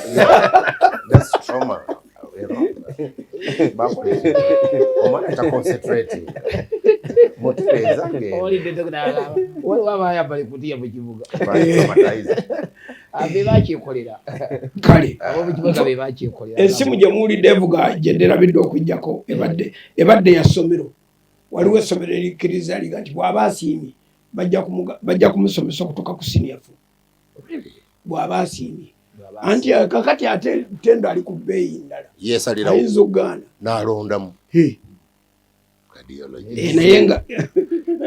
naye nga essomero lya Moreland Paul Child Care Foundation limuwadde basari Moreland Paul baabo babunjuzi basomesaamu abantu bangi abamakulu Moreland Paul webale nnyo naye bangi nnyo waliwo n'omulala Reverend Kamugisha ali mu America gw'omumanyi Kamugisha yanga emiti yali agadde okubaako kyakola so there are people atiko baagiraba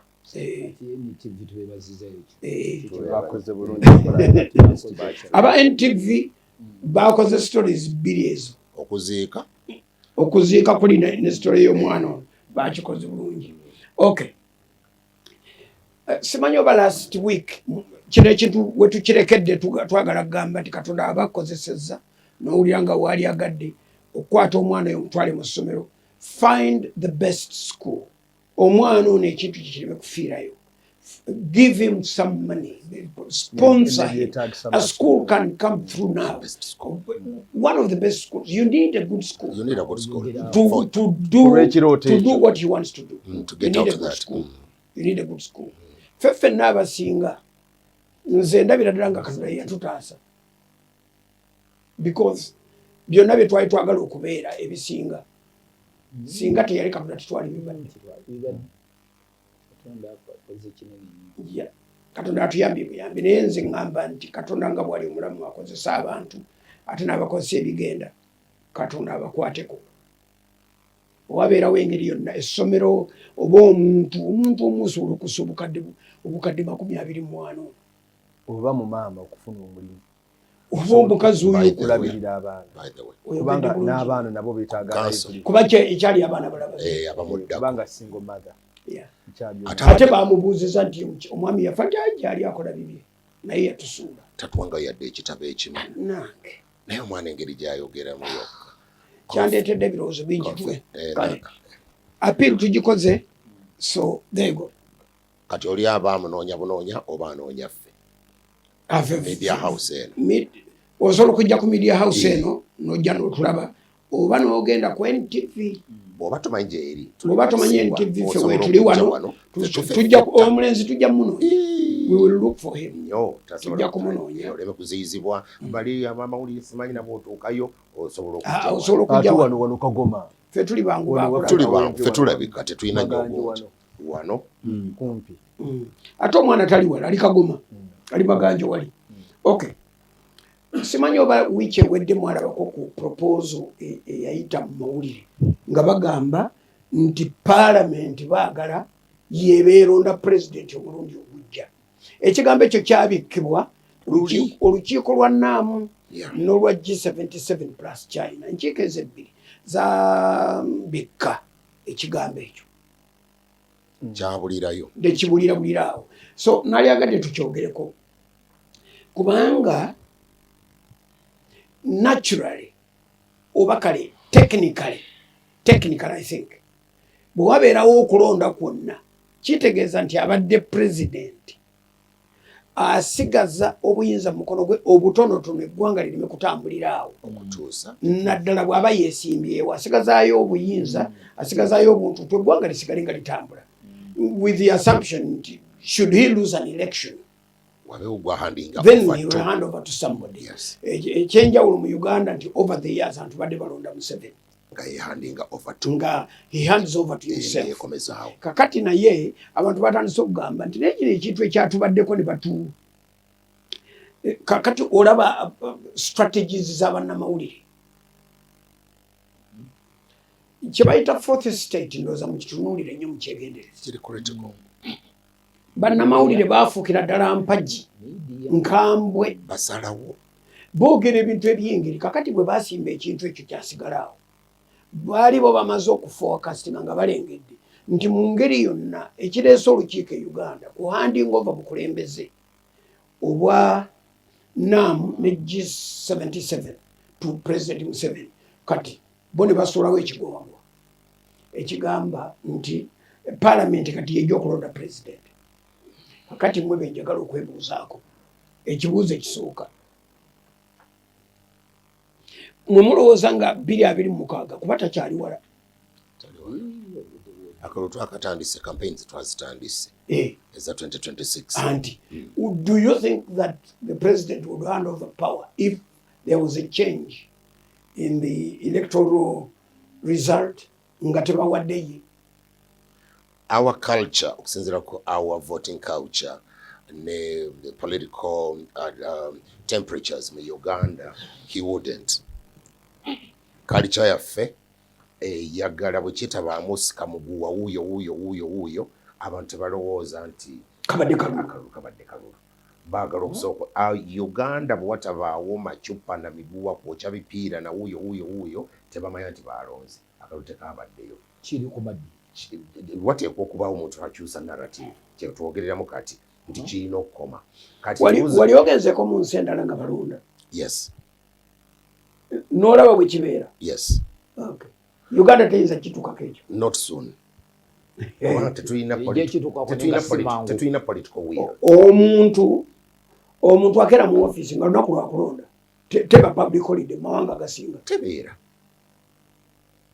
nye wanatebeera Dr. ekize kyentunulira naye ekibuuzo njagala tutekinga ku kibuuzo nga tetunaleetamu conjunctions kisoboka President Museveni okuhandinga over power to the electoral process and the apparatus mu Uganda singa wabawo kyonna ekikyo bampangude na handing over process etambule twogere nga tetusanga circumstance mwe baakireetedde in public policy batuyigiriza nti bw'oba olina ekintu ky'oleeta nga kirimu a little bit of nga kiri controversy ekina controversy okyanjulira mu kiseera when people are busy baleme kukigoberera kyebakola akyanjula mu kiseera ng'abantu bali busy aba ne interest abantu abatono baleme abeere ng'akyogedde naye ng'ate abatono bebakitegedde ekyo kyekikulaga omutima batuyigiriza when you want to still hold your power bwoto bwokola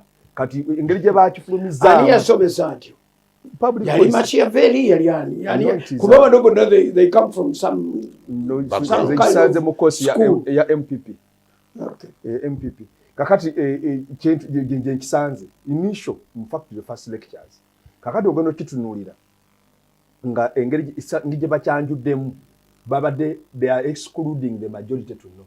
Okay. So that means tukomewo techina muri tazemu nkulaze ogetinze technical kati omuntu awuliriza omuwuliriza waffe ayagala okuwulira ngo gandi asobola oba tasobola kati awo kizeemu nkulaze circumstance ngeje kyaleeteddwamu was to exclude the majority from following amakulu gaakyo they are trying to conserve it. There is no good way to it. Tekisoboka okujjako President Museveni ng'akedde ku machana agamba nti having said that, is it not more plausible then to suggest an extension of term tuleme kufiirwa ate contribution ya president kubanga ejja kubeera interrupted ne electoral process ya wano ate nga bo bamuwadde emyaka 5 giyita mu myaka giri 2 egyakaluluke. Is it not better for us to extend this term amale okumalako ekisanja kino amaleko kyeyongeremu akaseera amaleko ne term ye ya NAM bwahandinga overi eno tadda mu ntebe ne when is enough kubanga batutunulira NAM ne tunulira chairpersonship ya president waffe ne chairmanship thank you Sam ne tugitunulira ne tunulira ne tenya ye esigadde ku bwa president wa Uganda singa ku kisanja kino singa ekisanja kiggwako n'atadda for whatever reason n'atadda you see atenga ye ssentebe wa NAM osobola okubeera ssentebe wa NAM nga toli president wa ggwanga tosobola bwekiri but those are two different social contracts. Social contract gyasooka okuba nayo ye mandate ya Uganda nga bamulonda nga president bwebanga yeweddeko does it expire the social contract gyayina anti kyekibuuzo those are different social contracts ngoga nti bajja nga si president wa ggwanga asobola okusigala for that 1 year uyo ajuwi gomaisha bayita president awumudde n'omusa munyonyi n'agenda Kuala Lumpur nti agenze kukyeringa NAM meeting ngani amufandinga but kisinziira constitution ya NAM kimbadengera okugamba nti constitution yabwe yeegambye kubanga twogera ku kintu ekinene tebayinza kubanga ekyo kyetwogeryamu tebakirowooza kati babanga bakimanyi n'okimanya wabeerewo nno omukugu tukibasabye atusomere etteeka erifuga ate bibiri waliyo NAM waliyo ne G77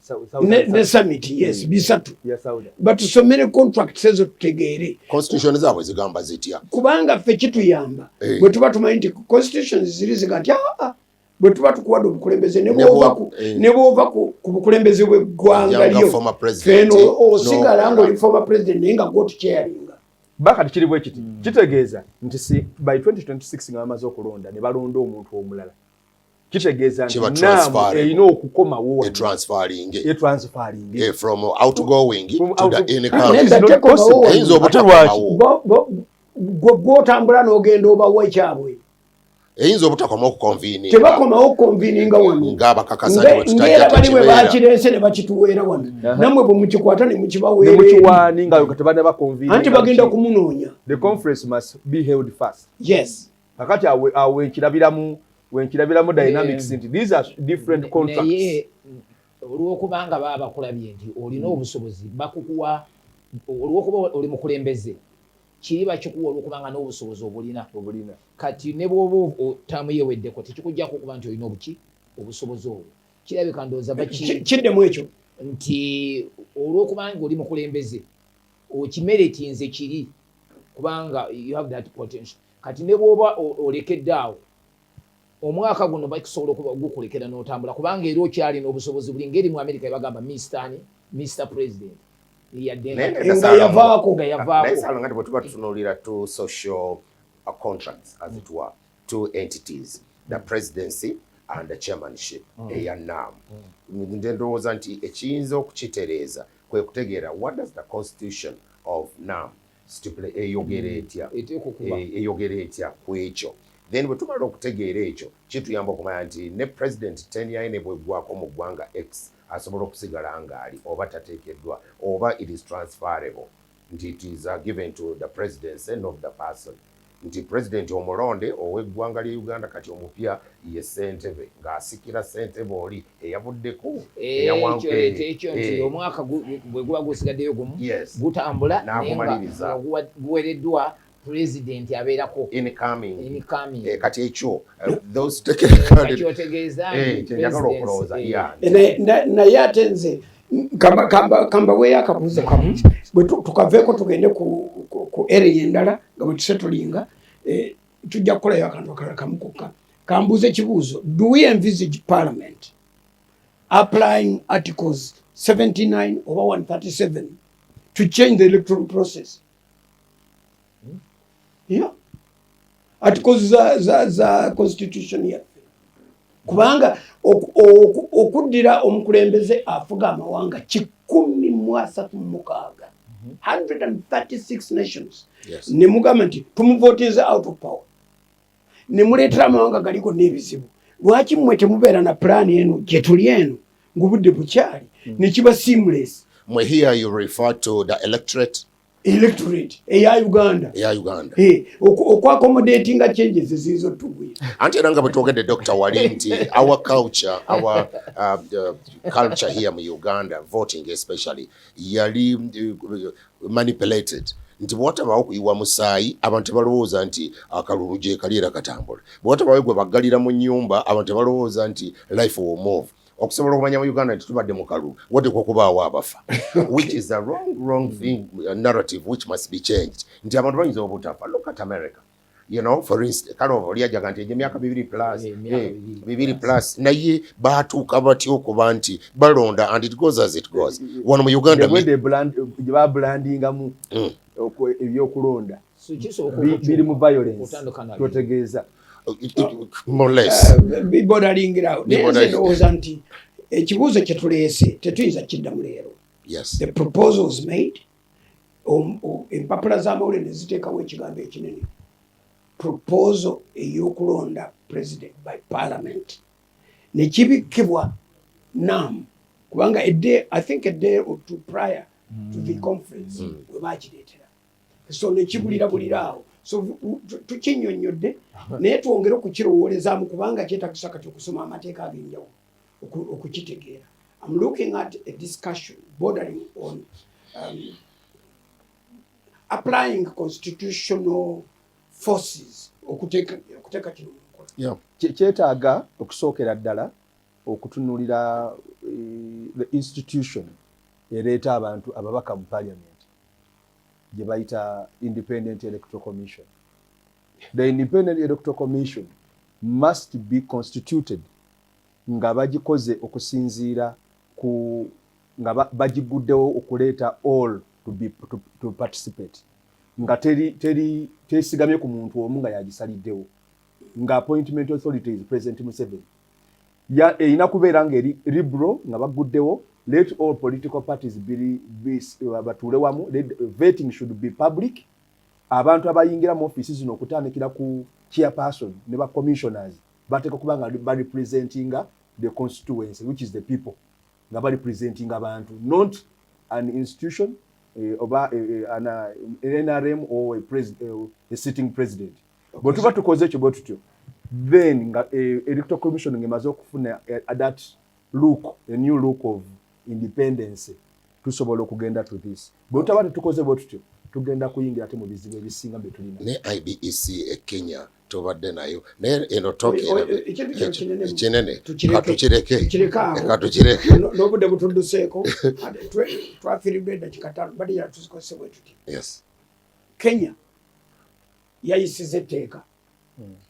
Kenya yayisiza etteeka lya marriage bill bagamba bwe bati ekintu kyokka kye waleeta ng'ojja mu bufumbo bw'oba oyawukanye ne balo oba mukyala ky'ofuluma nakyo.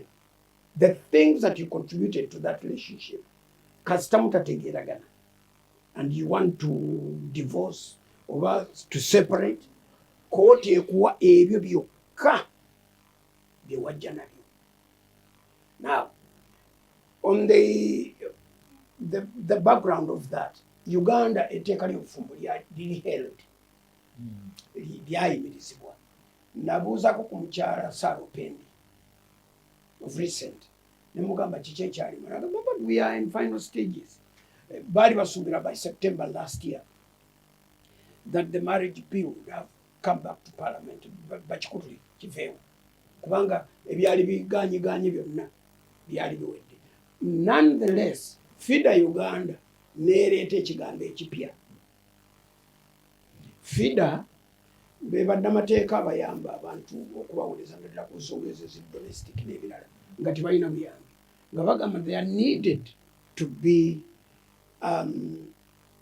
consideration of what was written, a revision of separation, ownership and division of property rights and procedure.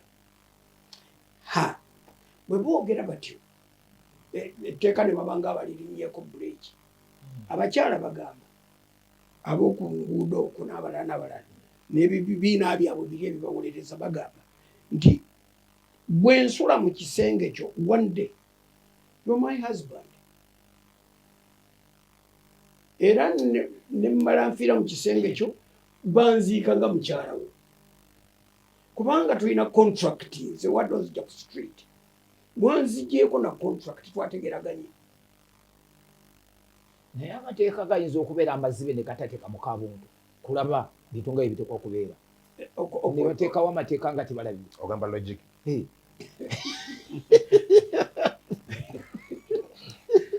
Kabalisa agateeka olw'okuba ole yayiseeko ewu kakati kati olwafuuse kubanga bwagala okukola amateeka. Mu discussion eziriyo gye tutabeera especially parliament bagamba you cannot divorce until you've been married for a year. Abagamba nti basis oba you are claiming bintu bwe mba nva wano bampe ku bintu ekisookera ddala toyinza kudivorcinga nga tebanayitawo omwaka kubanga awutegera nti there was marriage. There was marriage and there was also a contribution from you. Na mwaka ekyokubiri kati kino ekiri e Kenya ki-influencinze ekyawano the legislators here are thinking nti kigenda kwetaagisa okulowooza nga bannakenya ti omuntu kyeyaleeta mu bufumbo kyokka ky'abaasaba kyeyaleeta byemwakola nga muli together. Ekijja mu kibayise marital property ya bufumbo is what you made together. Yebyo byemwakola nga muli mwenna. Yes. Okujjako weno twogera ku kye bayita matrimonial home. Matrimonial home otudulinga ntwogera ku ekifo kye mwakkiriziganyako okubeera ewaka. Yes. Nti kasomwami agamba oba bazimba ennyumba omukyala yabaddemu emukyaga nti this is our home kati ekyo efuuka malito. Matrimonial property. Yes. So kakati naye ebirala bino simanyi ate nasikira they do not form part of the matrimonial property. That has been the trend. Yeah. Judgment zonna ziri mu that line. So tusobola kujja n'okiraininga ekintu ekyaliwo nga tonnaba kubeera. For one night stand n'oganti n'ettaka eryo nditwala nange mupe ku yatutuusa era n'eteebwa nti basobola okuwa omuntu divorce nga tebogedde bya succession property ne basigala byo nga bikola ki bitambula byokka nga kiri bakimaliriza disposing of divorce never effected bino ne babirekanga batambula nabyo kakati the Christian contribution to this law this bill basically kwe kugamba nti neffe bwe mutuyamba ne mutuwa etteeka eryaffe gye bayita Christian Marriage Act ne libeera nga lyesimbye ffe ebyo twabitereeza ddala kubanga ewaffe tebatunda bawala era tebagula n'olwekyo we can't even talk about property gifts being an integral part of this relationship and marriage. Yes. Fe argument yaffe twagiwa era ne baga nti ffe tubategedde bulungi. Ekyokubiri ne tubagamba nti ffe bwe mutuwa etteeka eryaffe ne livaawo ne liba nga lyesimbye lyokka. Ebyo bye mwogera biri eri mu civil. Mu civil ne mu customary ye wali ebintu ebyo tikundi yaleeta ente 15 gundi yaleeta ente 2 kati mukazi agenze kati ente ezazinonye ebyo biri eyo ne mwazituwanga gifts ne muleeta ente 15 gifts have become a very big thing. Bridal gifts big issue kati no chovola ba doctor nti rubi chovola nti rubi very important it will be very important nti singa eri affe balisalako as the Christian marriage ne bali awula ku the rest of these other arrangements tujja kuba bulungi tebalina balituwa lyokka because the mindset here government cheyiya is to cause a compendium of laws by squeezing muteeka limbakate wamu abasiraamu mwebali abakristaayo mwebali abahindu mwebali bahayi mwebali nnyo civil marriages mweziri customary marriages mweziri bagala oguntu gumu naye nanti era compendium gye tulina teyali ya mwaka gumu kubanga bulaba ene ya 1904 yali ya African marriage mwalimu civil marriage together with that part of the church marriage nga mweri then nga mulimu basically sizezo zali ezo ezesatu ezasooka okufuluma then in 1906 nedyoka tufuna ya Mohammedan marriages Hindu nayo nejja luvannyuma 75 in 73 they had been customary netufuna customary gadi mu 70 akati kitegeeza nti nago ne gano getulina compendium getulina tiyajja mulundi gumu so bwogamba mbu oyagalaga kwata buli yetu mulundi gumu tosobola ideology kati bano bali mu byabufuzi baddira ebintu byabwe nga baga nti osobola okwogera bannabibiina bino ne tuvaamu ekintu ekimu balowooza nti kisobola okukola eno mu ddiini kubanga mu ddiini ne bona okiwa emyaka 50 enkola yaabwe tejja kukyuka abaziramu bajja kusigala nga bo bawasabulala kati ne bwonoga tukiwe tayimu era tikijja kukyuka. iPod ekola mu politics mo eno mu by'omwoyo tosobola kubeera na iPod fene bakisobola kisoboka.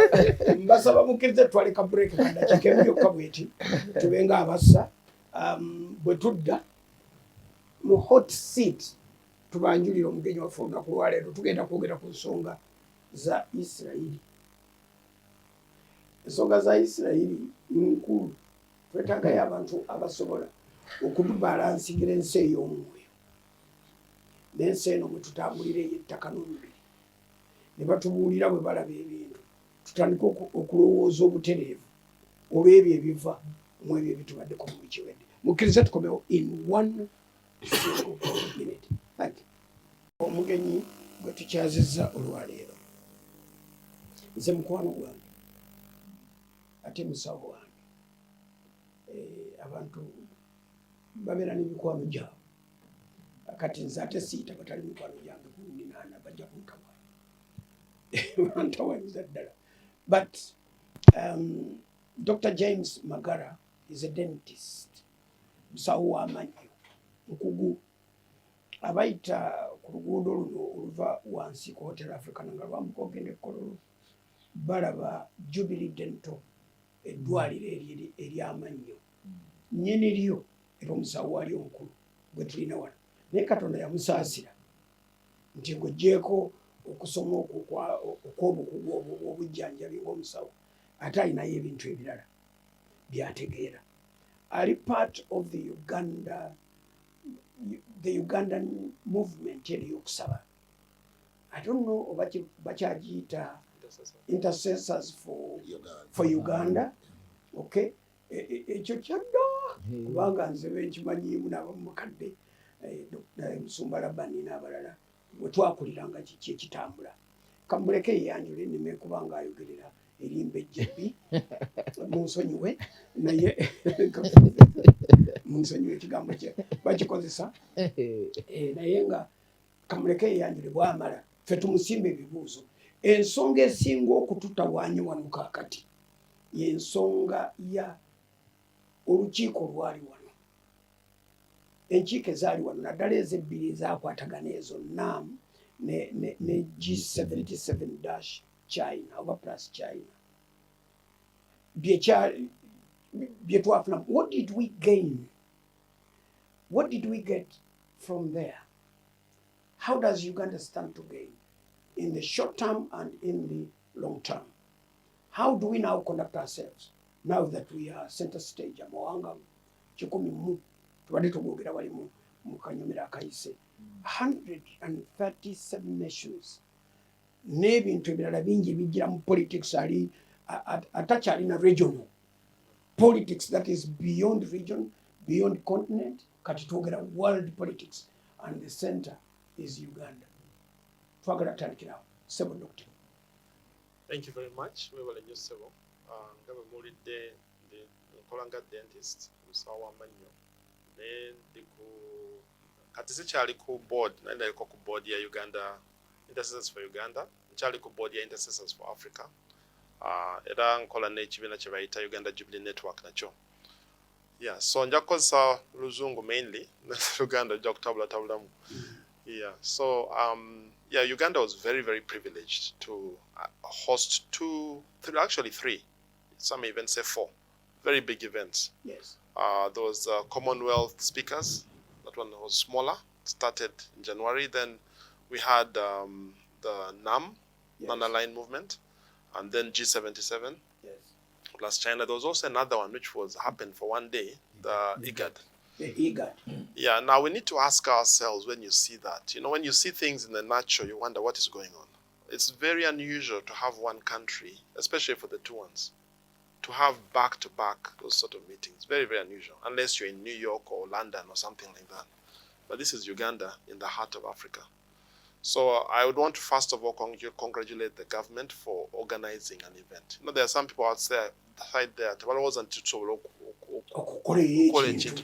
the event went very, very smoothly. You didn't hear of any incident. There was order. Even those of us who are so afraid of traffic, there were some inconveniences, but it was managed very, very well. So I want to congratulate the government for doing that. Yeah. Now, that sort of thing, for me, I see it's put us on a platform, as you said. Yes. There are countries whose voice is heard. When you think about Africa, for example, you usually think about South Africa, maybe Nigeria, Egypt. But this event has put us on, with our president being the chairman now of 2 big meetings. Now, just to have an understanding, maybe you've discussed this before. The Non-Aligned Movement was created after after the Second World War. There was this split. Warsaw Pact led by Russia, and then you have the NATO. The NATO on the so other there was side. that Cold War tension. Yes. And they always asked, are you this side or that side? The world was looked at in that, which side are you? Then some countries came together and said, no, for us, we do not want to be aligned to any. Yes. Yeah. And so that movement started. It has been a very influential movement. Some people have thought, now what happened in 1989, when there was the Soviet Union broke down? The world moved from 2 poles, Russia, America, to 1 pole, United States. It was a unipolar world. And people began to wonder, what's the point of non-aligned? Because there's only one world, one pole, major pole. Mm-hmm. But over the last 20 years, 30 years, something else has now happened. We now have a multipolar world. You have United States, still a big voice. Russia is a voice. On the other side. China has become a force. India is becoming a force. Now you're hearing about the BRICS nation. The world is changing, and that changes the world politics. So organizations like this begin to get a new relevance. Yes. Okay. Now, the fact that our president is the chair, which means he's a point of reference for many things.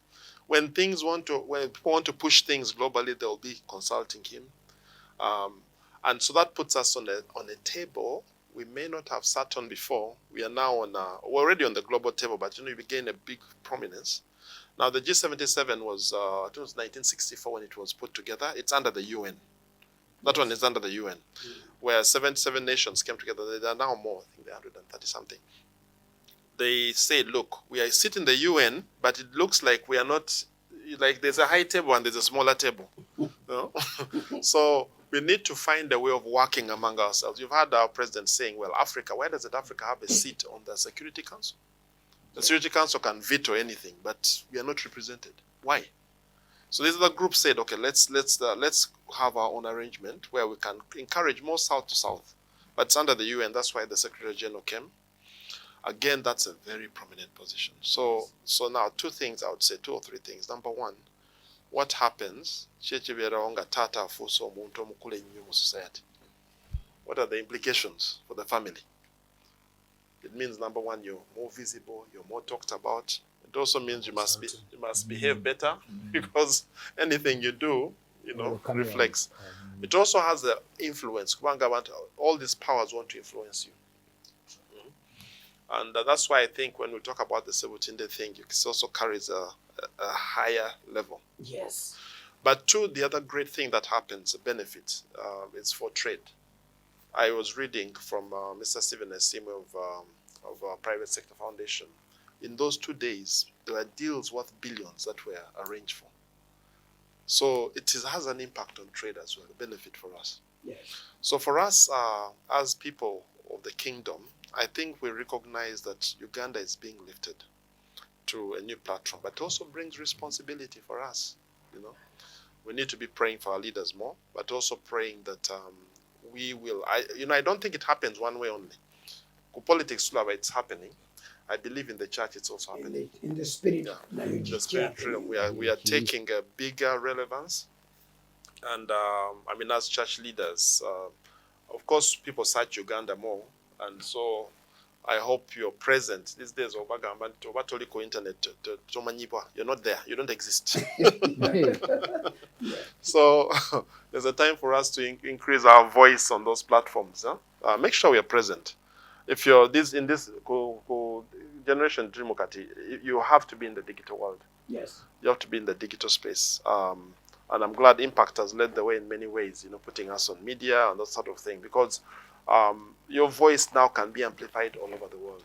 So that presence, we need to be more discerning. Kubanga now, as it's happening on the natural, in the spiritual, it's also happening. But that also means when you're lifted up, we have a greater responsibility. Yes. We see what's happening around the world, how churches around the world are making statements. Some of these things we face, like LGBTQ and all that, we need to have a very solid voice from Uganda. And I'm glad the Anglican Church has led the way. Yes. Yeah, you don't know, clear voice. Now, the other churches will have to, so on the global scene, the voice of the church, I believe, is going to be heard louder and stronger. And we need to make sure we're giving a clear, God is giving leadership to Africa. We're beginning to see it. But we need to have a clear message, and an unadulterated message. Yeah. Yes. So those are some of the key things I see immediately. We are definitely on the stage. We've been on the stage for other things. Like, if you look at the recent years, our athletes have really put us on the stage. Okay. Yeah. But now it is shifting to something else. And that is what I see concerning these 2 events. Yeah. Okay. Yeah. So it's very clear, Kati. Uganda has taken prominent position, as of course it has areas ez'ebyobufuzi. Nonetheless, why did this issue of the Israeli-Hamas conflict feature prominently at the summit? Because I think they are not aligned, but it featured prominently. Do you have an idea, an explanation? Okay, I read the communique from Azerbaijan. Yes. No, it's every 3 years. Yes. And the one before? Yes, it was in Azerbaijan. If you look at it, it was already there. Yes. Now, what we need to appreciate is that the groups that want to influence and control the world, they target these organizations. They want to make sure that their voices are coming from everywhere. So this was not very surprising. Someone told me about another meeting. It was an AU meeting where it's about Africa. Now, the thing was smuggled in. It caused a very big problem, until people said, but we don't name it Africa. Yeah. Something from outside Africa has come, you want to make it center stage. So that one was not very surprising. We already knew it was, when you looked at the previous one, they usually, what happens, countries will later points that way. But every country and certain groupings, this is an opportunity to make this the main thing. So you could see even before the main announcements, yes, you could see it was coming. So, and of course, the other thing, when we'll talk about Israel for a moment, the conflict here, it has been for a very long time. Those people they have switched the whole thing to make it a very big thing, even globally. I will talk about the ruling of 17. So every space, this is the big thing, and also there's coercion. Yes. Pressure.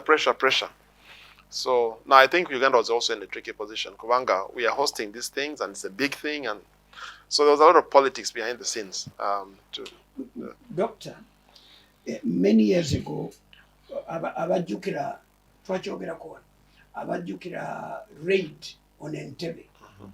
Bajjukira nti abasajja abapalestine bwe baawamba ennyonyi ya Bufaransa. They went to Algiers. Yes. Bwe batuuka Algeria, president wa Algeria n'abagamba ennyonyi mugijje wano speed nga sina nkyatemya n'okutemya. So they moved it and flew towards Tripoli. Gaddafi n'abagamba, you cannot even land here. N'abagamba ffe already twalandize dda. N'abagamba mbawadde 6 hours nga mugijjeewo.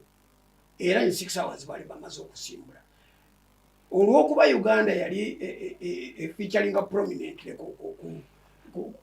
ku world scene because of the president here, President Idi Amin. Ne baga nti katukubira Amin. Amin n'akkiriza balandinge wano. Byavaamu bubi nga bwe byavaamu. So kati nze ndabika okulaba nti Uganda lwaki efuna ebizibu ebyakula bityo. Kati ekyokulabirako ekirala kyenalabye ekyegasse ku ekyo. Where does South Africa come from ate okuwabira Israel? Bw'okola study olaba nga South Africa ebadde egulaana ne Israel. Mu byokulwanyisa babadde ba exchanging minerals naki. Where do they come from? Is it still the pressure gyogerako? Kyetuba tukinyonyola nti South Africa eva mu pressure. Why would they institute a case against their own friends? Kubanga balinga bagati niyo obusuuzi biveewo katubawaabire. South Africa in more recent years, especially after they were very good friends during that earlier range, apartheid and so on. After the African ANC government took over, things have not been that smooth. There have been a number of declarations from South Africa which have not been in favor of Israel. So this was really not, and by the way, if you read the 17 report, I would urge people to read it, because there are people making so much noise they have not read. Yeah. They're just talking in the air what they hear. You go back and read that report. It is very, very, very, that lady is very smart. She wrote, it's available on the net now, you can read the details. It is now available, yes. So one of the things she said is that the leaders of South Africa, but they are good friends. Now, the Abantu Hamas, they are friends. So, obviously, they chose a country to do that, to bring the case. And they're talking about genocide. And someone else was saying, but South Africa have the moral right to do it. Right now, xenophobia. Yes. It was an attack in the country. I mean, it was not official, but that was what was running in the country. Against other Africans. Now we are. So anyway, the main issue they brought was the issue of genocide. Nigeria lost about 150 people. So I actually, personally, I just feel like, there are things you do that make you lose leadership. And I think this is one of the things. We are going to see in the years ahead. its position is taken now. It's going to its leadership over the continent. We'll see. South Africa's influence over Africa. That's my personal feeling that we are going to see something. If you look historically, and we don't have time to go into all the history, when people have taken a stand against, especially the Jews, you can tell. You can see what happened to the Spanish Inquisition. Spain was a global power. It became. Britain played a game. You know, during the time they made promises and they cut down. You see, British influence just went down, and so just watch the years ahead. I think we are going to see something happening there. So South Africa brought a case to the court, saying that Israel is committing genocide. Now, one of the things that has featured so strongly in the last few months, when 7th October happened. When Israel, when the Hamas deliberated, they knew what they were doing. They knew they were going to cause a global problem, so they wanted to make it look so bad. And then, obviously, they knew. They were saying, we are waiting for you. You know you're coming. But they were ready with their cameras. So the global media, every single thing. You know what they haven't shown us? There are some terrible things that happened. People do not know. These people did not just take hostages. They killed 2,000-something people. There's a family I was hearing about where they took the father's eyes out in front of the children. They cut off the hands of the kids and they killed them. A pregnant woman was ripped open. They are really evil things. They took out the fetus, and so that was not brought into the myth. Brought into the It has not come. It's been forgotten. It's been forgotten. Basically, it's been hashed out. So now, if you were, I keep telling people, whichever way you stand, if you were you're a country, or you're at home, your neighbor attacks you and begins beating up your kids, what would you do? Fight back. And especially if you know there is more staff in that neighbor's house which is planning to use against you. That's what was expected. In fact, in one group I was saying, Uganda is in the Congo now. What are we doing there? Our president told us a few days ago we are bombing the forests of Congo. Why? Should we just leave them, the ADF? Because, so anyway, this is what's going on. But the people were ready with their cameras and every news item, out there. Of course, terrible things have happened. I don't deny that. And terrible things have happened. But what Israel has done is to send leaflets. They warn, and one of the arguments that Sebutinde brings in, saying that you cannot call this genocide. 1948, after the Second World War, there was a genocide convention because of what happened in Poland, Germany, it's Poland especially. Kubanga, Nagenda called Poland. I took a whole week there. We took 5,000 kilometers by bus. 75,000? No, 5,000 around Poland. There are 10 or 12 camps. We visited 8 of them to see what happened. That was the first one. Auschwitz, Sobibor, Treblinka, Majenik, Sobibor. All these, we went to all of them. You see, you cannot believe what happened. So after that terrible thing, the world came up and put up a convention, 1948 Convention on Genocide. Convention. One of the things there is that if for genocide to be announced, they must show intent.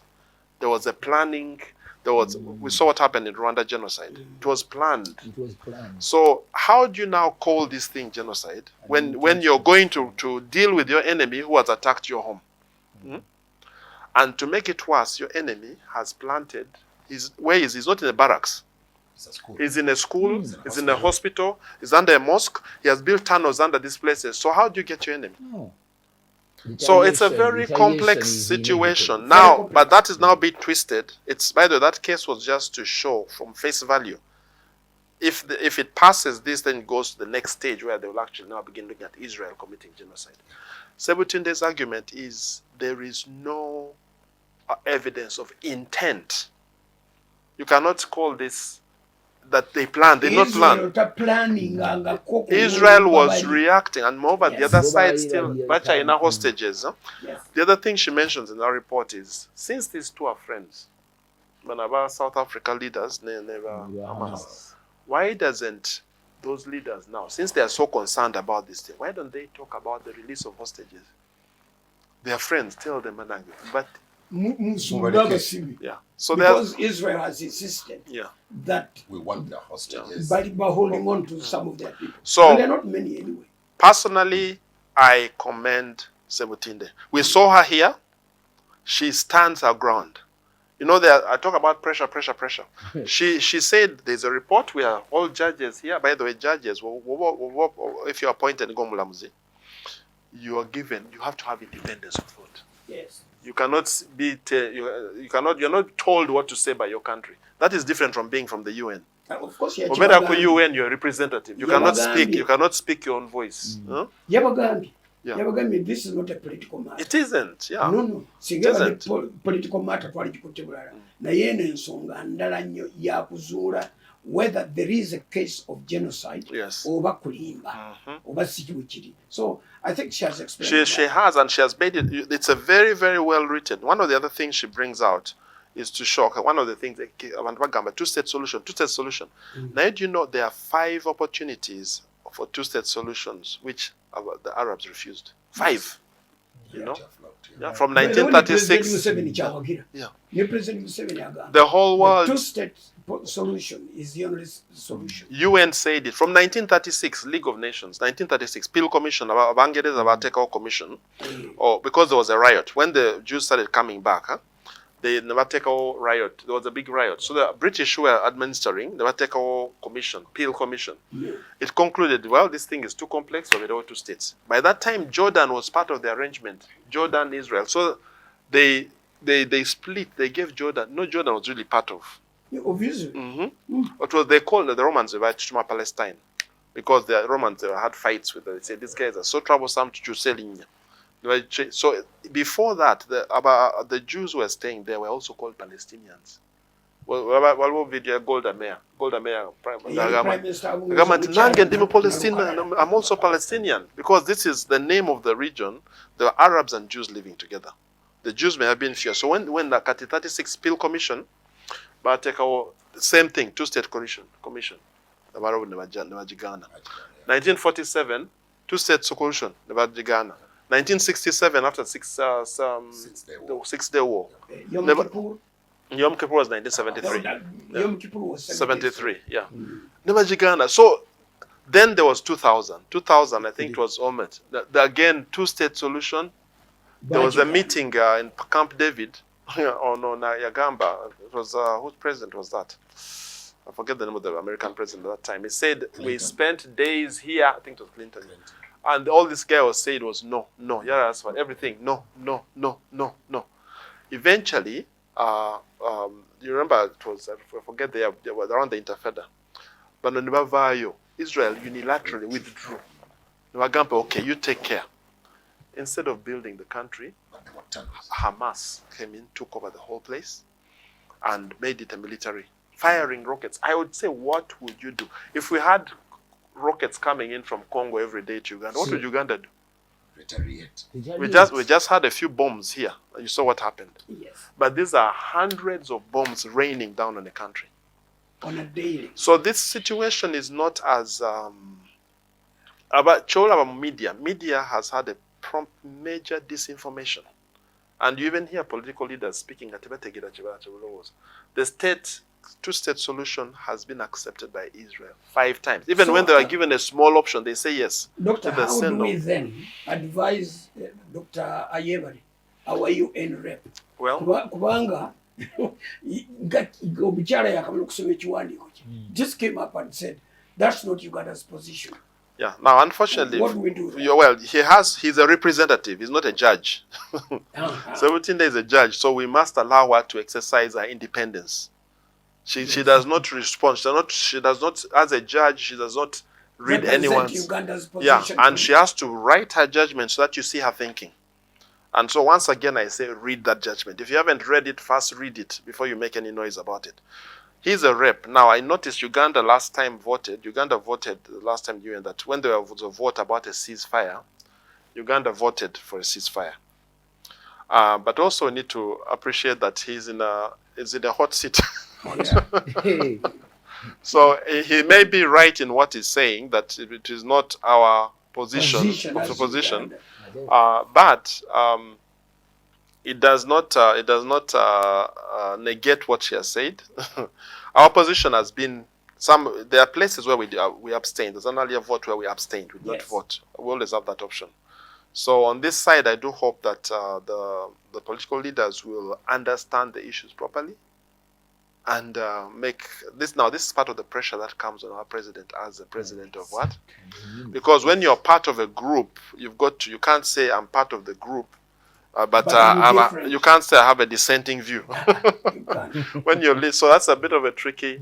He has not come out. He's come out clearly on a two-state solution because we are friends with Israel. Yes. And we are friends with the Palestine group as well. If it is there.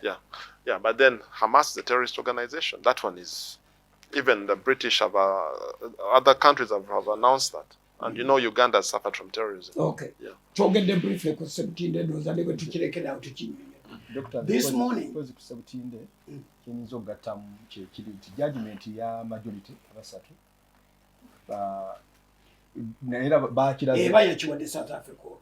Yakiwadde South Africa naye waliwo ekintu tebalina kudetermininga. But these are provisional measures. This is preliminary, yes. Naye Justice Julius Sebutinde alina issues yaleese nga ziri pertinent. Ng'agamba nti tebalina bakusalawo nti whether it is really genocide or not genocide. Yes. Naye nga yagamba nti ICJ ina mandate ku genocide under the convention ya 1948 genocide. Kakati ate naye the similar crime eyinza okubeerawo annexed to that is the international humanitarian crime. Erimu okutta naye nga without intent nga Dr. bwakyogedde. Kati n'abakomekeza ng'agamba nti to handle this matter let us go to history. Kyabadde alaga nti the history eraze this is not a genocide. It is not something that has happened nti ono alumbye munne. It is political. N'agamba if it is political, other players can use the cover of the convention ya genocide ne baagala okujja bafunirewo opportunity okulwana entalo zaabwe eziri political ezirudde for a long time. Kati naye mu provisional measures bwe abavotinze yes babadde bagamba nti cease fire 1 2 suspension of operation regardless of any attack ekoleddwa. Kati Justice Julius Sebutinde n'agamba how can Hamas atali party to the suit tali party nti we bayisiza order provisional measures tezibinding Hamas. They are not party. Ate zikugira Israel. Kakati Israel bwe bakkiriza okususpending operation Hamas n'egirumba kubanga akola atya. Kati judgment ya Sebutinde tugirako kopiwa ebirowoozo bye yagambye n'okugamba nti I cannot say to Israel do not defend yourself. Wabula Israel kati kyalina okukola is to change their tactic mu kwedefendinga baleme kulumba kiziizi massively batandike kulondamu abo ababalumba oba ababatawanya selectively kati olwolutalo olulala. Now even there, Dr. Sarada, Israel wewe egenda okulumba ekitundu ekola announcements muveemu tujja kati alemeddemu kati intent ogifuna waawo alemeddemu abamulumba ate bwe begenda okuattackinga we assume tumaze okukola intelligence okumanya nti waliwo wekirina okuyingirawo. Yes. Era bababuulira babagamba nti ekizimbe gundi that is now target for us kubanga wansi waakyo waliyo kino oba ku kalinawe wali kino boogerera ddala lwakuba abantu bangi batayagala kugoberera. Nonetheless enkya ya leero nze okusesa wanga 10 nsonyiwe bwe mulaba nga nsumagiramu nazo okusedda nze okusesa nga 10 because toyinza kujja mu program bweti nga tolina kyomanyi. By this morning 9 nations have already withdrawn support from the UN. Abadde bakulu ekitongole bakita UNRWA, United Nations Relief and Welfare Agency. Ba withdrawing USA yasoose Bungereza neddako n'amawanga malamusa by this morning simple kubanga bakutte abakungu ba UN n'abapakasi ba UN bebamu kubatta abantu mu Israel. The accusation is very clear. They have evidence. Abantu abakozi ba UN kati atesala omusango guno ate be baali batta abantu bawaayo equipment balina bo bennyini ne beenyigira namu ne bakwatira ddala emmundu ne batta ate Abayisirayiri kati bagamba no tetubongera buyambi tetubongera buwagizi. What do we see now? Sebutinde seems to have made a point. Dr. Kino tekinnaba kuzuuka. Let me just make an additional point. Yes. Whatever videos ezava mu tunnels zayingira wansi kubanga tunnels mpanvu nnyo. Someone was saying hundreds of kilometers of tunnels. Yes. Some of them were supposed to open inside Israeli territory. Naye I saw videos nga electricity panels waliwo ebintu ebina UN labels nga biri wansi eyo. So you wonder how did they get there? Amazing. Waliwo video program, I mean news program nga ba interviewing omukyalo mu Palestine nga agamba nti aid ezijja okuva ebweru tezituuka waffe. Hamas ezitwala zonna nga agezako okugula ne bagezako okumusirisa. It is recorded, it's out there. So there is a problem that needs to be investigated. What is the role of the UN in Gaza? What is it purely humanitarian? I mean, we've had issues in Congo. I don't know you had, and this is a different topic. Let me not take it there. But the role needs to be examined, whether it is coming from the top or employees. But if the employees, you rein in your employees, how are UN-labeled things ending up in the tunnels of Hamas? True. Dr. Chechitegeeza, the judgment yakoleddwa in provisional remedies. Bwe kibeera nga now countries are withdrawing. The provisional remedies. Balinga bawagidde Judge Sebutinde. Tezigenda kukola. Tezijja kukola ne banasalawo batya. What South Africa has actually done is to let people begin to think differently. Yatuyambye nnyo. Yayambye abantu batandika okutunuulira ebintu bulala. Naye ate eno development yatandise last evening ey'amawanga okuwithdrawing support to the UN in the area. Kikulaga bulazi nti bamaze okuzuula nti bwe tuwaayo obuyambi bwaffe emmere, bwe tuwaayo protective gear, ebintu byonna bano abayaga bano abayaayi babitwala ne babikozesa and mu ngeri yonna obanga awagidde ate supporting naye ng'ate Dr. South Africa eyo gye buvuddeko like 2 or so years baali batandise okuvaayo. Waliwo justice omu South Africa musajja is a person of the cross, you know, Chief Justice. Got Chief Justice. Tombo jukira mu conference mutwali naye. Yali wakabi. Yatuwa lecturing njiri. Government yamunyenya. It was such a news item. Kubanga cause statement, his position about Israeli and the Jews, you know, chali chivinyo. Actually, what I think it's just kutabula abantu. Bagamba nti yaze mu trivia. Yatandika okusomesa the power of the blood of Jesus. Bagati ono n'obulamuzi tabusobola naga kiki ekidde bisobola. Butasoma kuba nti ekifo sikiyinza oba butabasalira misango gye. It had to take the church to rise to gather signatures, you know, naye nga abasajja bafuuse bakambwe nnyo, you know, so ebyaddirira byafaayo. So ebadde yina ekyafaayo kya hatred gye buvuddeko emabega South Africa nekirabikira mu that lawsuit yakoze. Nze ndowooza nti that 7th October attack yagulawo ebintu bingi nnyo and might actually help us to view Middle East politics yenna mu bulamu obulala. Kuba eriyo n'amawanga wali Middle East abawarabu abatayagala ddala kuwa kifaawo awo bagamba what is Hamas? Hamas since Saudi Arabia yali kumpi nnyo okusigning agreement ne Israel before that attack. Yes. It was just on the verge, Saudi Arabia. So there's a shift. Amanga tumanyi Jordan ya signing agreement, Egypt, that was more historical. But there's a shifting of thinking about what the real issues are. One moment yagamba nti if Israel laid down its weapons today, there will be no state of Israel. There will be no Jew.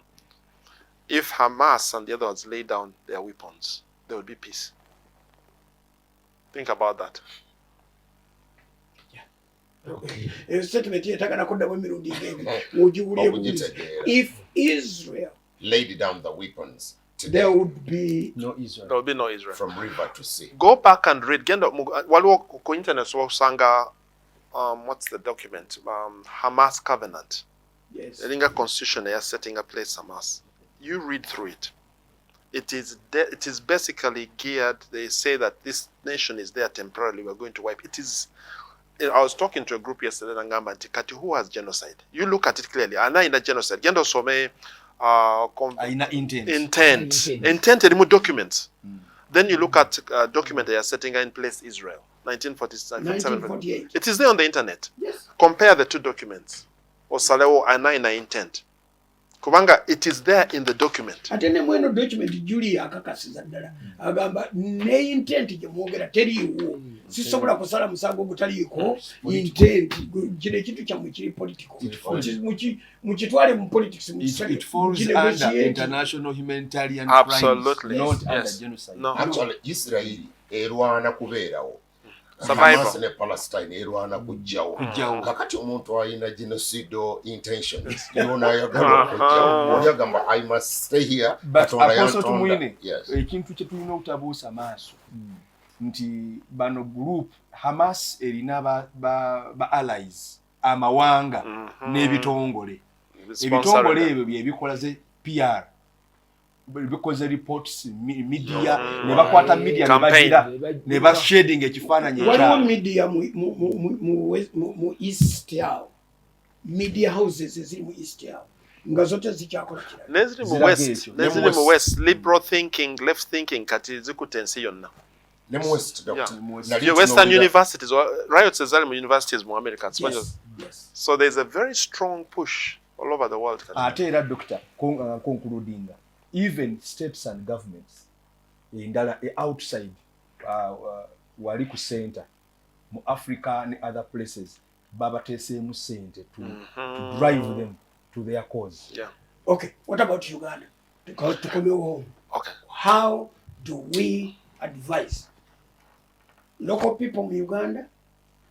Fabali wano wakati mu kibangirizi kino eky'abantu ababulijjo ne bakama bafa abatufuga. How do we advise those people? Fekati katonda atuwadde position yenu eya media. Nti tusobola okwogera buli muntu n'awulira kati olukuba batuwuliriza bonna. How do we advise? Two things. Number one, do you realize 17 days report? It was one. If you look at the votings, there are 17 members, 17 judges. Huh? Yes. It was 15-2, 15-2. There were two places where it was 16-1. The two were the Israeli judge and 17 day. The one was 17 day. Yes. So the Israeli judge, government, I've just voted certain things to allow some space so that we can talk. Huh? 17 they stuck on that position. But that thing has put Uganda on the map also. So Uganda is on the map for NAM, for G7. This report, Wagenda ku internet. Now, if someone has made one for you, just ignore that one. But why? That one is going to become the most, it's going to become the most famous one because more people are reading that one than even reading the other one. Where there were two.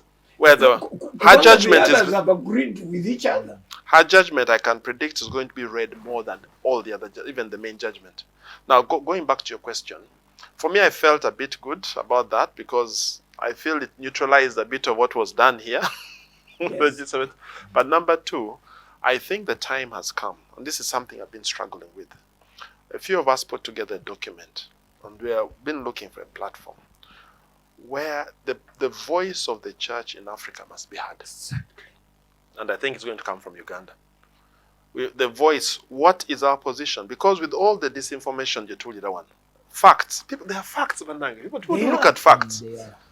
We need to come out very clear. With a clear document. Yeah. So I think that is something we'll talk about and see, to come out with a document and give a position of the body of Christ, whatever we call it. And that can also be with, platforms, because, over there with the international media, that can be circulated and known. Yes. And if it is well written, it can be adopted by many other groups. Dr. Magala, now, how about Kanisa, kubanga waliwo amaloboozi agagamba nti tukwate placards n'ebipapula ne baana tuve we tumalireko SCCA nga twekalakaasa olwa Kampala Declaration. How would you advise the Church of Jesus okukwata ebipande noga nti the Kampala Declaration tugivumirira n'amaanyi gaffe gonna? I think there's something more effective than that. One, you must have an alternative. You can't just condemn. What is your position? And that's what I was talking about. We need to come with a very clear, strong position. Number two, when you go to placards, you know placards, you must have media. You can have 2 people, never get to CNN, and the whole world knows about it. You can have 1 million people, media, and no one knows about it. So in terms of effectiveness, I don't know how effective that will be. Unless you're back in the name, and also going to a place where Joe Kulaga, because this thing was global. I think for me the most important thing is to find a way of coming out with a very clear statement, factual, so that no one can contest any line of it. And then give position. Now you can add on other things on that. That's what I would think. Placards would come, if they are to come, they should come after a united factual statement, document. And now the placards would wait an audience. Who's your audience? If your audience is the world, then you must find a way of getting that to the world. Yes. What in CNN over Al Jazeera. And by the way, they'll never show those They'll things. never. They'll never. But if they can get 5 people with placards showing what they want, they'll put it all over the world. Amazing. Wow. So, yeah. Okay. About doctor, on your question, what should be done? The Nyakusaba government, Yawan, Jibawaddo Wachia Paso. Go baita chair, seizing Okutani Kokubanga Yogeda. Chairperson aleta harmony among members. But members aba nam nabagi 7 bonna tebali ku side 77 is it 77 gi 77 alete harmony nga chairperson kati bw'owulira ambassador Ayebare representative waffe mu UN bw'avanaga nti si position yaffe government yayogereddani eyo ye position ya state ani yagimutumye bw'aba agamba si position fa ani abayinza okugamba nti bagimuwadde. I don't think that is tewaliwo record nga Dr. Ayebare ajja e Kampala n'afuna opinion z'abakulu president vice parliament tewaliwo consultation yagikoze bukozi mu bwangu. I think noza bamukubidde amasomero bagati otegedde ekibadde position yagijja wani bw'aba akiikirira Uganda akiikirira ani kyendabamu nange wano ku kyaki nti buli wolabawo ebintu ebifaanana bwe bityo oddayo mu byawandiikibwa n'olaba nti buli wabeerawo ekintu ekinene kitandikira mu bakulu naye nga Katonda akirinamu interest naye nga akitandikiza mu bakulu eyo kubanga Yusufu Katonda gwe yali badde ayogera naye gwe yali badde awa ekintu naye olaba nga akikwasa Falaawo naye nga Yusufu ewa okukivuunula. Kaakati buli byomulabi bigenda mu maaso weetaagayo ba Yusufu abavuunula ekyabakulu era ne wa Nebukadneza, Daniel, Meshach, Abednego n'abalala be bavuunula ekyabakulu kino. That's a prophetic voice. Wabeerawo ekyengera eky'emyaka 7 naye ekyengera eky'emyaka 7 timukyeyunuliramu wabaayo enjala emyaka 7 kati ekkanisa yevuunula nti kino ekyengera kye tufunye tukikole bwe tuti enjala eyali badde ebaawo. So back again to Dr. Magara wagambye the church must rise with a very clear voice. Newe ba statement ng'eriemu babiri ng'oli bw'asomamu ategera kye mugamba naye nga tasobola kusinzira ku statement n'abalumba. It has to be very clear, factual, very well researched, you have facts on the ground. Nemugati no olwakino nekino we will go this way because the world is not being given that option now to take a neutral stand. No.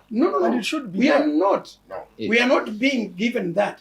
The world is being given an issue to decide whose side will take. Nze ndowooza nti Joshua watuukira okugamba as for me and my house will serve the Lord. Wateeka okubaawo ebintu ebyali nagati bannange nze mundeke.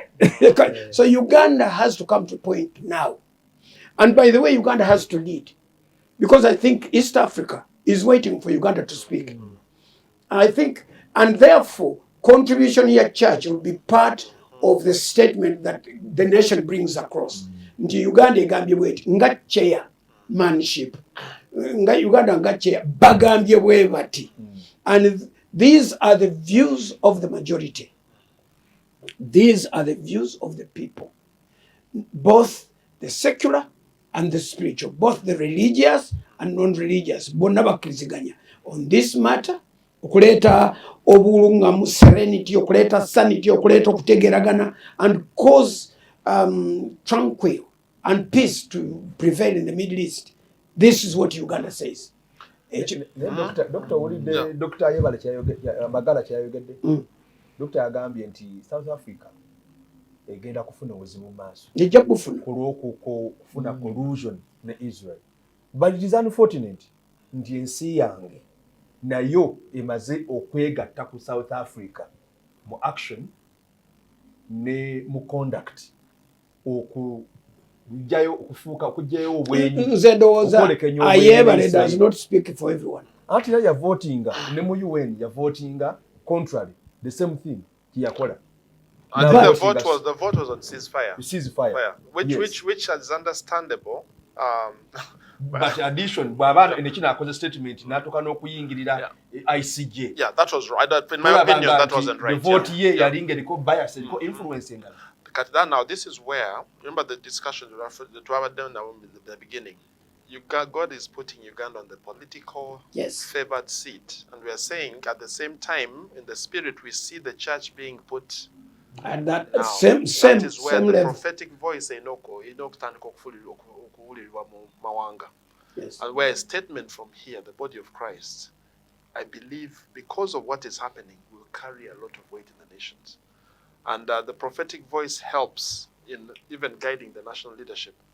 It's something that I believe we'll see coming more. Ekibuzo kyayinza okubuuza singa prophetic voice batekoleddwa impact eyinza kubeera teyinza butakolebwa. No, I think the challenge to Nakati is to have that voice come out. You can decide not to speak. You can decide to keep quiet.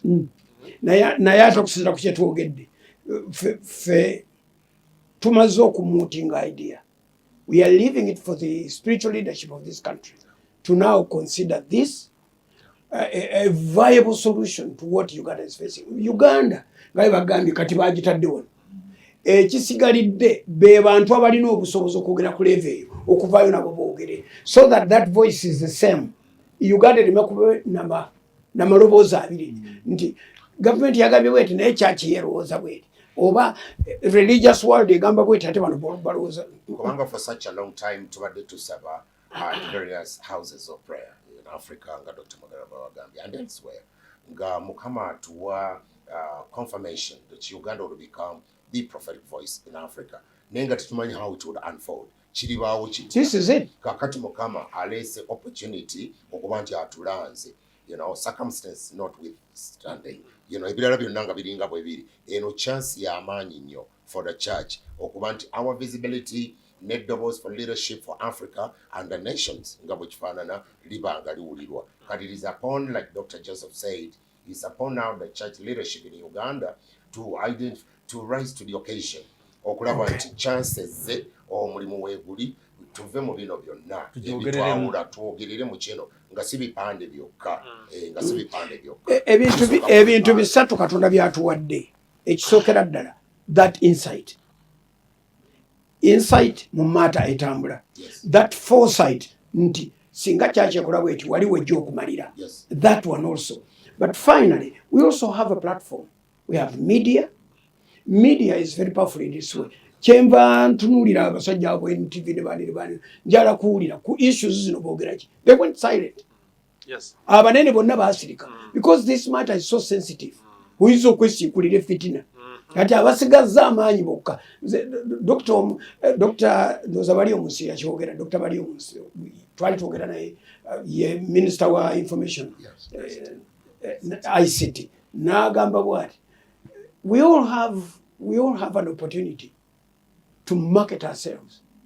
But Dr. Soroda has a much better commodity because he's vendering hope and faith, which all of you others don't have. Beyali agamba ne bawunga n'okuwunga. Nti Minister akirabye nti Soroda media kati of course yayogera Christian media, religious media. Mwemwe kamu abakyayogera nti tuleeta hope. essuubi ya Uganda liirino likyaliwo mmwe kamu mwogera muti abasigaddewo bagamba nti ebyo complicated ne bakwata entertainment ne bakwata sports ne bakwata birala ate aboogera politics bonabona bali confusion nene balowooza birala. So we have an opportunity to tulemekyesuula. I will talk to some of our fellow leaders tulabe bwe tuyinza okutuula in a small meeting like a dozen people. Doesn't take a whole lot, like a dozen or 2 dozen at most. Tulabe bani be tuyinza okuyita tuyinza kuwandika tutya to be helped batuyambe bano baleete legal and other aspects of that. Wabeerewo ke twogera tukakwase President Museveni agache akagatte mu bibye akatandikira awo naye nga naffe twogedde nti ffe tugamba bwetu sabye tutwaleyo omuntu omu yekka bw'ati ku simu then tusomere ne messages. Okay. Because as we'll wait for that, mu March jakubera ne conference Africa House of Prayer. It's another very good platform about Sabi by Africa bakunganywa ne Entebbe. Bagenda kujja wano March Entebbe. So that's another good platform to amplify. Good. Very good. Messages abali ku simu ono RDC akugambye abogisomye. Hello? Balamusiiza mwebale. Kale. Kasiba Moses okuva ebya munakawa. Ekisooka njagala kwebaza dokita.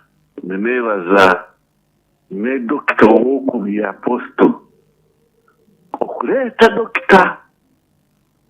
Nagamba Israeli kisaana kikituukeko dokita agambye kijja kubeerawo.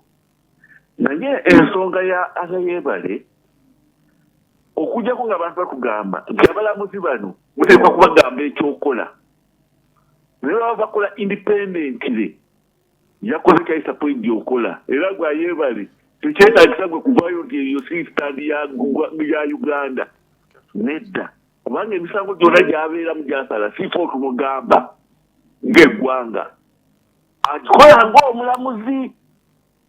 So okubayo ate olwane bw'okola defense okola biki ebyo by'okupakuka ebibyo tebikola wakali onyonyola nti oli yakoze ng'omulamuzi nga bw'akola bulijjo nga tagambiddwa omusango gusale bwoti naye ekifa Uganda kwenda muko tweyanziza nnyo RDC kyeyina essenyonjo mwebale munkoledde olunaku bwe musiimye emirimu gya omugenzi Ogwan mwebale kusiima birungi Dr. Obote bye yakola. I was lucky I met Ogwan. She was one of my mentors in 1990s. Awo mule mirembe. Okay. Ono Timothy Muhonge engineer. Yes. Agambye NAM and G77 chairmanship was not given to a person, but to a country. So mutegeere. In other words, Bachi wa Uganda. No matter who is the president. It doesn't matter who. According to the marriage bill that you are fronting, to whom do the children belong after divorce? If you see the issues z'abantu zibagambye ebyo bwebityo tukubuulidde kooti ejja kusalirawo oba obadde olina pulaani ezo zisuulire ddala. ono bangambye ti chairperson we Kalungu ye Hamad Mukiibi wa Nuupu. Kati eyo tebayinza kukola nguudo ekyo kiriya.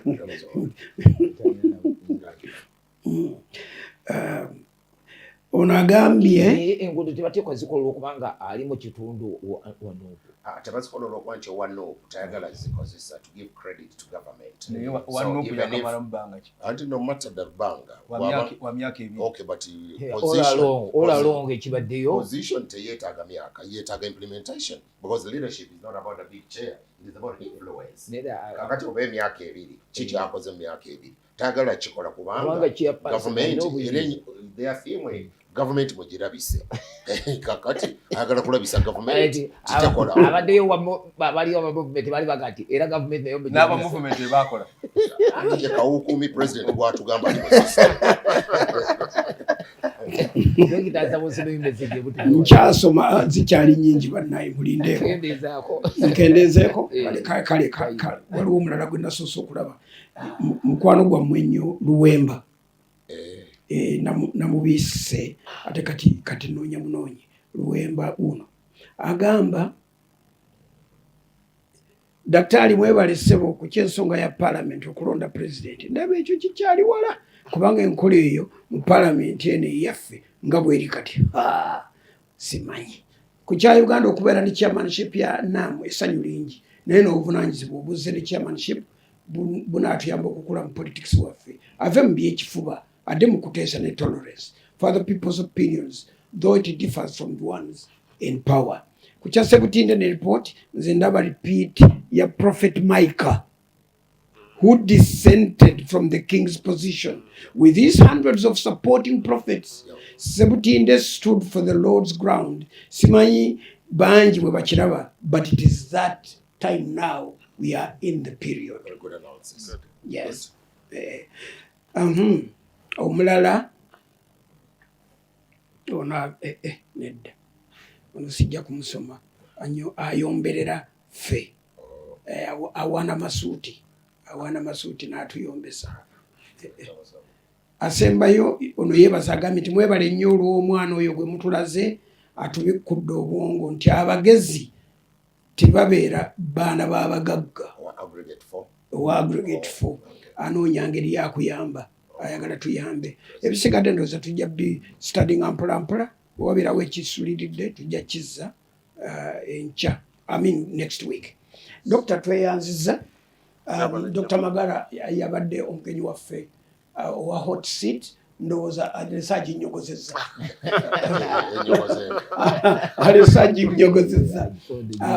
abantu baagala documents ebbiri eno emu 17 kyeyawandiise tubadde situogerera mu mpewo tumanyi bye tubadde twogera document yeko najogeddeko nga tutandika eya Arthur eyogera ku revival eyagenda Rwanda nekoma wano eyabansi bambi ne banne waliwo ajagala nojagala ayagala kopi agaye nti ejja muyamba nnyo ng'akola akola PhD Makerere bajo ebyo byasoma kati tujja gimuwa Richard bw'onooba oyagala tugikwaseeko olina gitambulira tulabe nti ojagalira ddala bino bw'ogamba nti bw'oyagala tugiweereze sigiweereza ku mikutu ojja kugira ku maviiviigo okuginona twebaziza nnyo obudde bwe mutuwadde tweyanzeege tubasabidde omukisa olwaleero ku Victory Church waliyo Sunday special tubayise tusabeko nammwe mu ngeri enjawulo. Dr. Magara, please make it a habit. Once in a blue moon, no itako one. After like 3 months, no itako one. No, kutolya. Chiwedde. Kubanga bannange abantu Katonda yatuwa omukisa. Abantu twatwala abaana mu masomero. Ne basoma bye baagala naffe bye twagala. Abaana abamunze wange be nazaala. Abamu basoma bye baagala abalala basoma bye njagala. Naye owuliranga omutima gwa Dr. Magara. Bw'amala okukola emirimu giri egy'okujjanjaba abantu omuwulira nga azzeeyo mu kyaki okusaba conferences eziyamba abavubuka n'abakulembeze brilliant manyi nti olina obuvunaanyizibwa bungi naye ndowooza Katonda yali tuyambe n'ogendako wagguluko okusinga kiri kyemmanyi bakwongereyoko katono kituyambe ekyo kyogedde prophetically nkisabye na Katonda era katukiwookinge ekive wa Mukama tekiyinza kubulwa maanyi. Okay, olwali osinze nja okusaba ekigambo ky'omutume atumutume waali webuwaati omutume webuwaati gwogera okusaba nze ngenda okusaba ekalisa saba tuve wano. Mukama tukweyanzizza gwe Katonda eyategeka emisingi gy'ensi n'emitima gy'abakabaka gyonna giri mu ngalo zo. Gwe Katonda omwesigwa tukweyanzizza olw'olunaku lwa leero olw'okubanga amaloboozi gano gawuliddwa ekitegeeza nti okyayina ky'otwetaaza ku lw'eggwanga ku lwa families zaffe ku lw'ekkanisa ne ku lw'obulamu bwaffe individually. Tukweyanzizza Katonda waffe wa omukisa omubereberye wa Isirayiri asurvivinze emirundi gyonna okutandikira eri mu nnaku z'abafalaawo n'agenda ng'alama wonna okutuukira ddala mu holocaust ekyasembyeyo eyali enzibu ennyo eya Hitler ne banne. N'omulundi guno Isirayiri ajja kulama. Aweebwa omukisa Isirayiri kubanga ekyo kyatulagirwa okukyogera ntakera. Wa omukisa Uganda. Tusabidde abantu bonna abalina obwetaavu, abalina obulwadde bawonyezebwe olw'ebigambo bye bawulidde.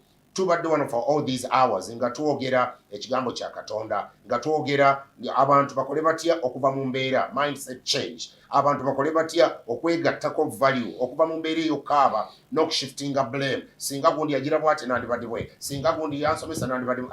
Nga tugaa nti byayita, we can pull ourselves and start all over again. Ekisa kirabisibwe tukweyanza for every service, the full gospel. Awali enjiri nga nzijuvu nga temuli manipulation, temuli kigattiddwako wabula ng'ekigambo kya Katonda bwe kiri abantu bawe omukisa. In Jesus blessed name. Amen.